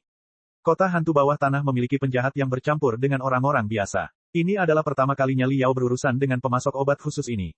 Dia tidak mengetahui informasi batin apapun tentang pihak lain. Mau tak mau dia harus berhati-hati dan berhati-hati dengan mengubah penyamarannya.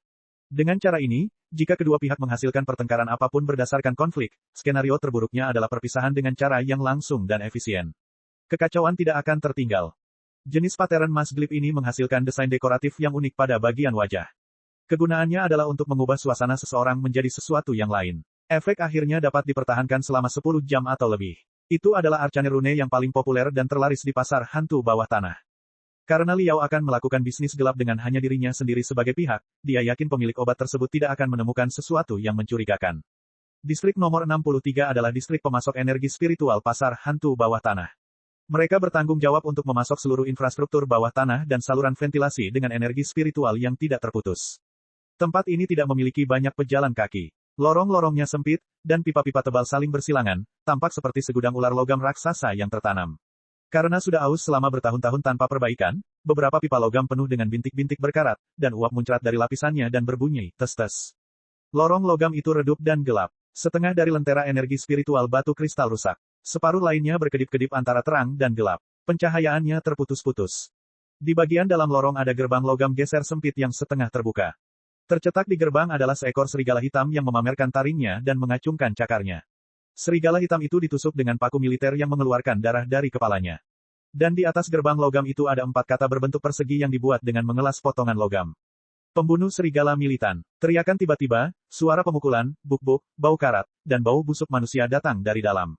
Ini adalah Jim Budidaya. Bab 19, Pembunuh Serigala Militan. Federasi Star Glory memiliki budaya yang berakar pada kekuatan bela diri. Para kultivator dengan kekuatan bela diri yang luar biasa memegang status paling penting. Tanpa kecuali, semua warga negara federasi ingin melangkah ke jalan budidaya dan mencapai tingkat kejayaan tertinggi. Bahkan jika seseorang tidak mampu menjadi seorang kultivator, orang-orang senang untuk terus melatih kekuatan mereka, mempertajam fisik mereka, membentuk tubuh mereka, dan mengabdikan hidup mereka untuk mempertahankan latihan kultivasi. Oleh karena itu, pusat kebugaran dapat ditemukan di setiap jalan dan gang utama, yang terdiri dari sasana budidaya dan sekolah seni bela diri. Mayoritas dari mereka yang berlatih kultivasi di pusat-pusat ini bukanlah ahli bela diri ekstrim yang menakutkan dan kejam, melainkan para pelajar dan pekerja yang patuh dan disiplin serta taat hukum dan mengikuti aturan dengan ketat. Ketika Li Yao melihat tanda, pembunuh serigala militan, dia merasa lebih percaya diri untuk membeli obat-obatan tersebut. Dia tahu bahwa pemilik tempat seperti ini sebagian besar adalah orang-orang fanatik dalam bercocok tanam. Obat penguat tiruan yang mereka sintesis dimaksudkan untuk dikonsumsi terutama oleh mereka sendiri dan anggota sasana budidaya mereka. Prioritas mereka tidak selalu meningkatkan keuntungan, jadi mereka seringkali tidak mengeluarkan biaya produksi yang murah, sehingga menjamin kualitas produk akhir. Li Yao meraba-raba desain laba-laba di wajahnya dan berjalan ke dalam. Gerbang depan sasana budidaya tidak besar dan mengarah ke dunia yang benar-benar berbeda di dalamnya. Selusin pria berotot berlumuran keringat memegang barbel dengan otot-otot yang meledak di ruang latihan kekuatan seluas 3 hingga 400 meter persegi. Tali baja dan pelat besi dihantam dengan bunyi, bang-bang. Raksasa yang terkoyak berada di pojok dengan ganas menggedor karung pasir. Li Yao memandang berkeliling dalam lingkaran. Dia memperhatikan bahwa raksasa yang berotot ini tidak mengangkat beban terlalu banyak dan penampilan wajah mereka relatif baik dan ramah. Perasaan yang mereka keluarkan bukanlah rasa takut dan kekerasan.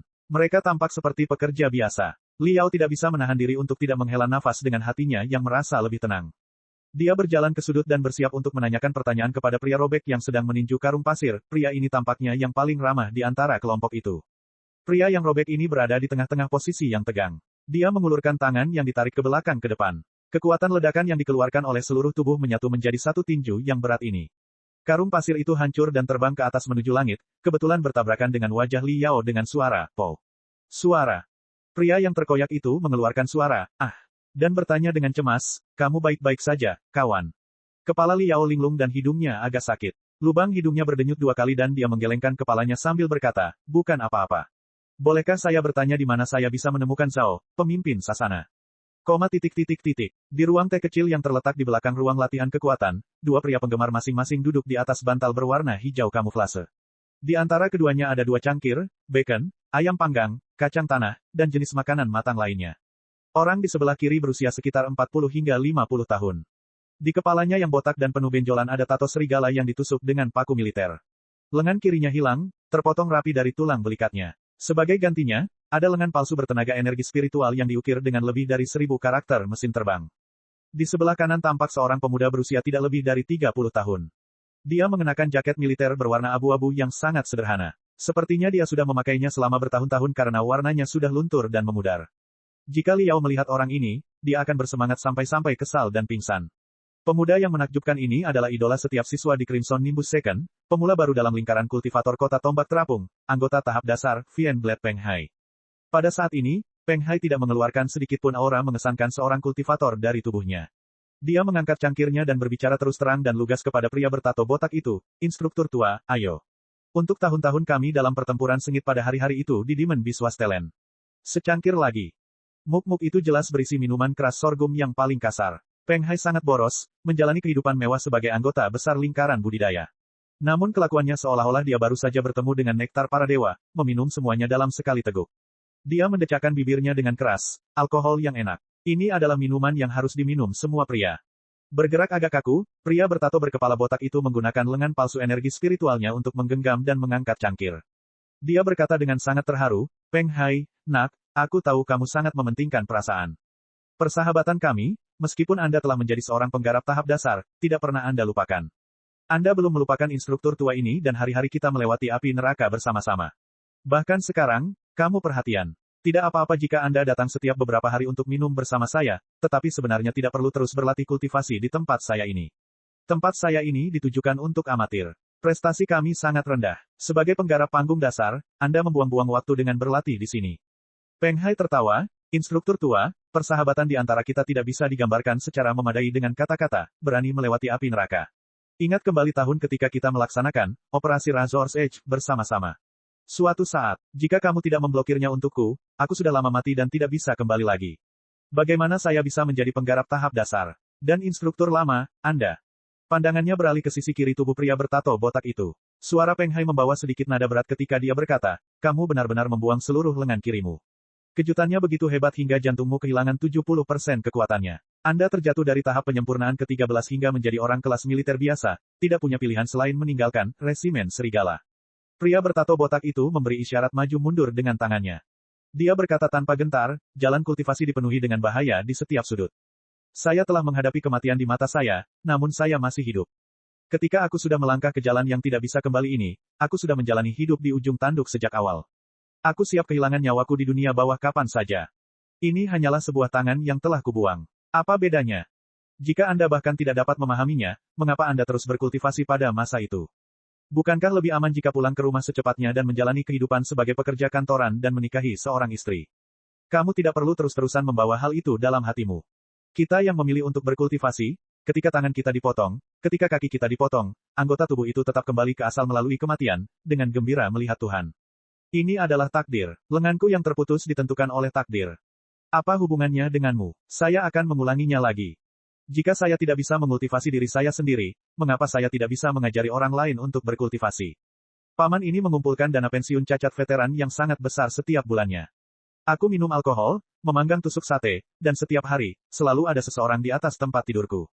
Anda tidak tahu betapa bebas dan santainya saya memilikinya, betapa bahagianya saya.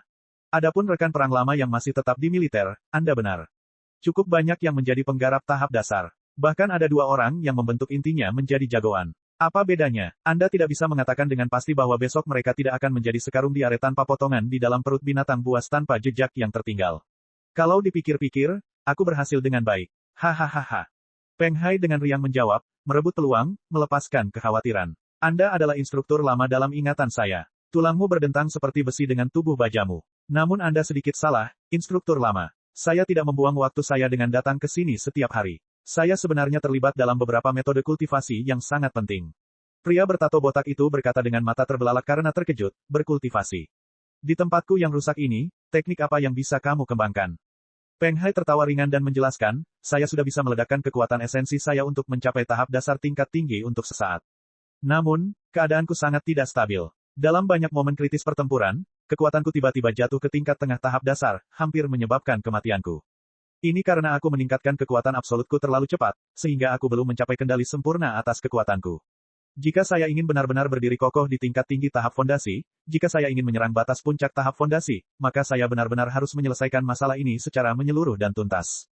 Pria botak bertato itu bergumam pada dirinya sendiri sejenak. Dia mengangguk sambil berkata, Anda adalah penggarap tahap dasar termuda di Federasi, tidak ada orang seperti Anda. Anda maju terlalu cepat. Memang, hal ini membawa masalah pada fondasi Anda yang tidak stabil. Bagaimana Anda berniat menyelesaikan ini?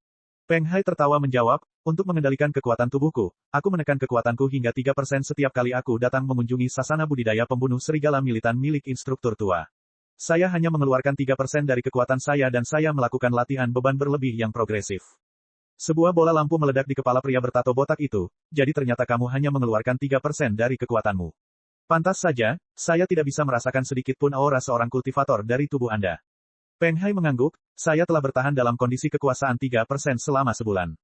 Dengan cara ini, ketika saya melepaskan batasan saya dan mengeluarkan 100% kekuatan saya merasa bahwa kekuatan ledakan seketika saya akan meningkat dengan selisih yang sangat besar. Kontrol saya terhadap energi spiritual juga akan meningkat sedikit. Tujuan utama saya adalah untuk menekan kekuatan saya hingga 1% dan masih dapat melanjutkan dengan latihan beban berlebih dan perdebatan yang progresif. Jika saya bisa mencapai ini, saya pasti akan bergegas ke batas puncak tahap dasar. Dia berhenti sejenak dan tertawa tanpa khawatir, titik lemah terbesar saya adalah energi spiritual saya yang tidak stabil. Saya tidak ingin orang lain mengetahui hal ini, jadi saya hanya bisa datang ke gym instruktur lama untuk melakukan pelatihan. Saya hanya mempercayai 2 orang di kota tombak terapung, dan instruktur tua adalah salah satu dari orang-orang ini. Sayangnya, kekuatan anggota gym Anda terlalu lemah. Tidak ada yang bisa menahan serangan saya selama 3 menit dalam mode 3% saya, dan tampaknya mereka juga berbeda ketika hanya membandingkan latihan kekuatan. Pria botak bertato itu memelototinya, anggota gym saya semuanya adalah pekerja kelas yang rajin dan bergaji. Mereka tidak berspesialisasi dalam aplikasi militer, jadi tentu saja mereka tidak cukup untuk Anda lawan. Bahkan jika Anda hanya menggunakan 3% dari kekuatan Anda akan membantai mereka sepenuhnya. Tak perlu dikatakan lagi, instruktur lama ini akan mengurusnya. Saya tahu Anda sedang mencari rekan tanding tingkat tinggi yang tahan lama, jadi saya secara khusus menghubungi peraih medali emas kecil yang terkenal di lingkaran saya agar dia menjadi rekan tanding Anda. Tunggu sebentar sampai dia tiba. Ketika Peng Hai mendengar ini, dia menjadi tertarik. Oh, apakah dia terampil? Pria bertato botak itu menjawab, saya menghubunginya melalui seorang teman dan belum bertemu dengannya. Meski begitu, orang ini sudah lama nongkrong di pasar hantu bawah tanah selama beberapa tahun. Dia telah berada di beberapa pusat kebugaran dan sekolah sebagai mitra tanding khusus. Dikatakan bahwa kekuatan pertahanan dan perlawanannya sangat kuat, memberinya julukan Iron Turtle. Dia seharusnya bisa menerima seranganmu selama 3 menit dalam kondisi 3%, kan? Kaca transparan satu arah menutupi seluruh dinding di salah satu sisi ruang teh. Dengan melihat keluar dari dalam, seseorang dapat melihat apa yang terjadi di ruang latihan kekuatan. Ketika keduanya sedang berbicara, mereka melihat Liao masuk ke dalam dan wajahnya dihantam karung pasir dengan ganas seolah-olah tidak terjadi apa-apa. Dia di sini. Bagaimana menurutmu? Apakah dia tidak cukup baik untukmu? Pria bertato botak itu berdiri. Bab 20, seorang pria melakukan latihan tubuh. Ada sedikit maknanya. Kekuatan pertahanan dan perlawanannya dianggap yang terbaik dalam seni bela diri sipil. Dia 10 kali lebih baik daripada ayam lemah di sasana kultivator Anda. Peng Hai juga berdiri dan perlahan menggerakkan persendiannya. Setiap kumpulan serat ototnya seperti segudang ular beludak yang mengalir dan berkeliaran di bawah kulitnya yang putih bersih seperti batu giok. Energi spiritual bergejolak tak tertandingi. Tentu saja, orang ini profesional. Bagaimana kalau kamu pergi dulu ke ruang sparring untuk bersiap? Jangan lupa gunakan pattern Mas Glip. Jangan biarkan orang lain mengetahui identitas aslimu, kata pria bertato botak itu di samping. Dia mendorong pintu hingga terbuka dan masuk ke ruang latihan kekuatan. Pria berotot yang sedang memukul karung pasir itu menghadap pria bertato botak itu dan berkata, pemimpin gimnasium Zhao, tuan ini sedang mencarimu. Pria botak bertato itu menganggukkan kepalanya. Dia menatap ke arah desain laba-laba di wajah Liao dan tertawa sambil berkata, kamu di sini. Kami telah membahas harga dengan cukup jelas. Kamu tidak mempunyai masalah apapun kan? Semuanya baik-baik saja, tidak ada masalah. Mari kita langsung bertransaksi, kata Liao dingin sambil berpenampilan seperti aktor tua yang berpengalaman. Kalau begitu, itu bagus. Ikut denganku. Pria bertato botak memimpin di depan. Dia melewati koridor dan membawa Liao ke ruang perdebatan seluas 100 meter persegi. Suasana ruang perdebatan lebih kasar. Di sekeliling dinding terdapat tikar jerami yang dimaksudkan sebagai bantalan terhadap benturan. Lantainya hanyalah lantai semen kasar sederhana yang sudah cukup lama digunakan karena banyak gundukan di mana-mana. Retakan juga dapat ditemukan secara kacau di mana-mana. Pria botak bertato itu mengeluarkan satu set perlengkapan sparring pelindung dari sudut, dijahit dari 9 lapis kulit, dan menawarkannya kepada Liao, menunjukkan bahwa dia harus memakainya. Kita semua berada dalam lingkaran yang sama, jadi saya tidak perlu terus mengoceh. Bagaimanapun, selama Anda dapat bertahan selama 3 menit, Anda akan menerima 10.000 kredit. Tetapi jika Anda tidak dapat bertahan selama 3 menit, maka Anda tidak akan menerima setengah sen pun. Senior ini mengatakan, Anda telah bekerja di beberapa sekolah seni bela diri sebagai rekan tanding medali emas. Apa yang kami miliki di sini semuanya standar. Kamu tidak mempunyai masalah apapun kan? 3 menit. Mitra tanding medali emas. Liao mengedipkan matanya dan menyadari bahwa pihak lawan telah salah mengira identitasnya. Mesin terbang topeng pola tidak perlu bersifat acak. Ada total lebih dari 1.300 gaya berbeda. Kadang-kadang, ada kemungkinan bahwa dua orang berbeda menerima desain yang sama sehingga memungkinkan terjadinya kesalahan identitas. Ini dikenal sebagai doppelganger. Pemilik ini mungkin sedang menunggu orang lain, rekan tanding medali emas dengan desain seperti laba-laba di wajahnya. Liao sebenarnya salah menjadi orang ini. Saya minta maaf, niat Liao selanjutnya adalah menjelaskan dirinya sendiri, namun kemudian pikirannya tiba-tiba bergerak. Apa yang baru saja dikatakan pria bertato botak ini? Jika saya dapat bertahan 3 menit, saya dapat memperoleh 10.000 kredit. Ternyata menjadi sparring partner ternyata menguntungkan. Liao agak iri. Dia berjuang melalui hidup dan mati di artifak Graveyard. Dengan usaha yang sungguh-sungguh, dia hanya bisa menghasilkan sekitar 10.000 sebulan. Meskipun kali ini dia dengan susah payah telah memusnahkan sebilah pedang si Jiaxue dan mendapatkan 100.000 kredit, jenis uang tunai ini bukanlah sesuatu yang bisa dilakukan Liao kapanpun dia mau. Tepat di depannya adalah kesempatan untuk mendapatkan 10.000 kredit hanya dengan bertahan selama 3 menit. Itu cukup untuk membeli selusin obat penguat lagi. Apa yang dia tunggu? Lakukan saja. Tubuhnya baru saja mengalami perubahan, menjadi berbeda. Kekuatan pertahanan dan perlawanannya telah meningkat dengan selisih yang besar jika dibandingkan dengan dirinya sebelumnya. Lapisan atas kulitnya telah menjadi lapisan daging yang tebal dan kasar. Dan anggota sasana yang akan datang ke sasana budidaya dengan kualitas ini sebagian besar berada di level amatir. Mungkin mereka baru saja pulang kerja dan perlu pergi membeli bahan makanan sebentar lagi. Seberapa besar kekuatan yang mereka miliki? Garis pemikiran Liao berjalan seperti ini ketika dia melihat ke atas dan menatap ke depan ke sisi yang berlawanan. Dia hampir tertawa. Seorang pria bertubuh tinggi kurus berdiri di sudut ruang perdebatan. Tubuh bagian atasnya telanjang, memperlihatkan kekurangan otot. Kulitnya tampak pucat pasi. Di wajah pria ini juga ada pattern emas gelap. Garis dekoratif merah dan hitam terjalin menjadi tampilan badut yang tertawa. Perasaan yang diberikan badut ini adalah bahwa dia adalah orang yang sepenuhnya normal, orang biasa yang remeh. Orang ini sama sekali tidak memiliki kesan seorang ahli. Liao tidak bisa menahan senyum ketika dia masuk. Pria ini sedang melakukan pemanasan dengan cara yang sangat serius. Dia melakukan latihan paling mendasar dari federasi, urutan latihan tubuh kelima. Rangkaian latihan tubuh ini dikembangkan oleh para penggarap ahli dari federasi khusus untuk rakyat jelata agar tetap bugar dan mengendurkan tubuh mereka.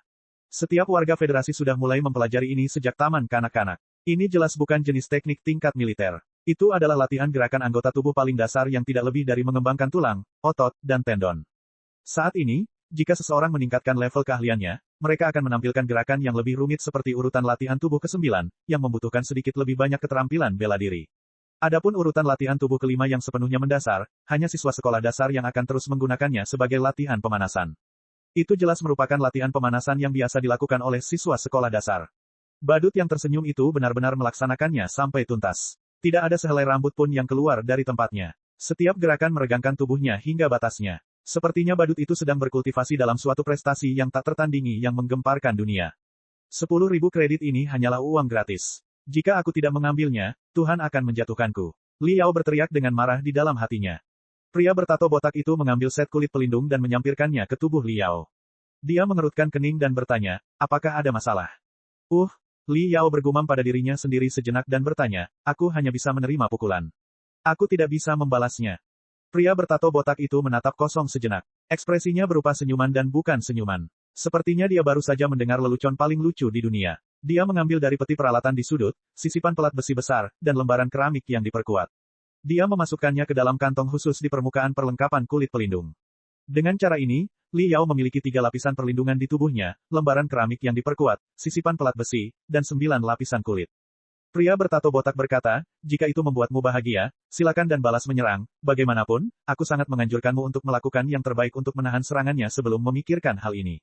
Oke, kalian bermain pelan-pelan. Saya akan kembali dalam 3 menit. Saya harap. Dia mengakhiri pembicaraan dan menatap Liao dengan mata yang menyampaikan makna tanpa kata-kata. Dia menepuk bahu Liao sekali dengan kekuatan yang tidak ringan dan tidak kuat ketika dia keluar dari ruang perdebatan dan menutup pintu. Ini benar-benar sasana budidaya tingkat penghobi. Namun demikian, ini hanya latihan sparring selama 3 menit dan tidak lebih. Apakah perlu memakai perlengkapan keselamatan sebanyak ini? Liao mencoba melompat 2 kali dan dia juga mengayunkan serangkaian tinju yang lamban. Dia merasakan efek alat pelindung pada tubuhnya. Dia menemukan bahwa perlengkapan pelindung ini dibuat dengan cara yang sangat rumit. Meskipun penambahan pelat besi dan lembaran keramik yang diperkuat menyebabkan berat badannya bertambah 10 pon, hal itu tidak mempengaruhi pergerakan anggota tubuhnya. Selain sedikit mengurangi kecepatannya, itu tidak mempengaruhi kemampuan menyerang dan bertahannya. Dan lawannya masih melakukan pemanasan dengan santai. Ia berpindah dari gerakan keempat, latihan peregangan, ke gerakan keenam, latihan ekspansi dada. Jika Liao tidak salah, masih ada 5 gerakan kecil tersisa. Senior ini, kamu telah melakukan pemanasan sejak aku masuk. Apakah Anda perlu menyelesaikan seluruh rangkaian latihan tubuh? Apakah perlu seserius ini? Liao mau tak mau bertanya. Badut yang tersenyum itu tengah mempertahankan posisi melangkah terbuka dan melengkung, keadaan dengan dada terbuka. Ketika dia mendengar kata-kata Liao, dia menghentikan gerakannya. Dia bertanya dengan sangat pelan, kamu tidak perlu melakukan pemanasan. Tidak perlu. Di medan perang sesungguhnya, kamu tidak akan punya banyak waktu untuk melakukan pemanasan. Liao menjawab dengan agak tidak sabar. Dia telah berjuang untuk bertahan hidup di artifak Grave. Lagi pula, jika dia bilang dia akan bertarung, dia akan bertarung. Jika dia bilang dia akan lari, dia akan lari. Fatilong, Ye Wolf. Bajingan ini, siapa yang akan memberinya waktu untuk melakukan pemanasan? Badut yang tersenyum itu memiringkan kepalanya dan mengeluarkan suara, yang lembut karena terkejut. Sepertinya dia tidak menyangka Liao bisa mengucapkan kata-kata dengan alasan sebanyak ini. Dia merenung sejenak dan mengangguk sambil berkata, apa yang kamu katakan itu benar. Saya sudah selesai bersiap. 3 menit, dimulai sekarang.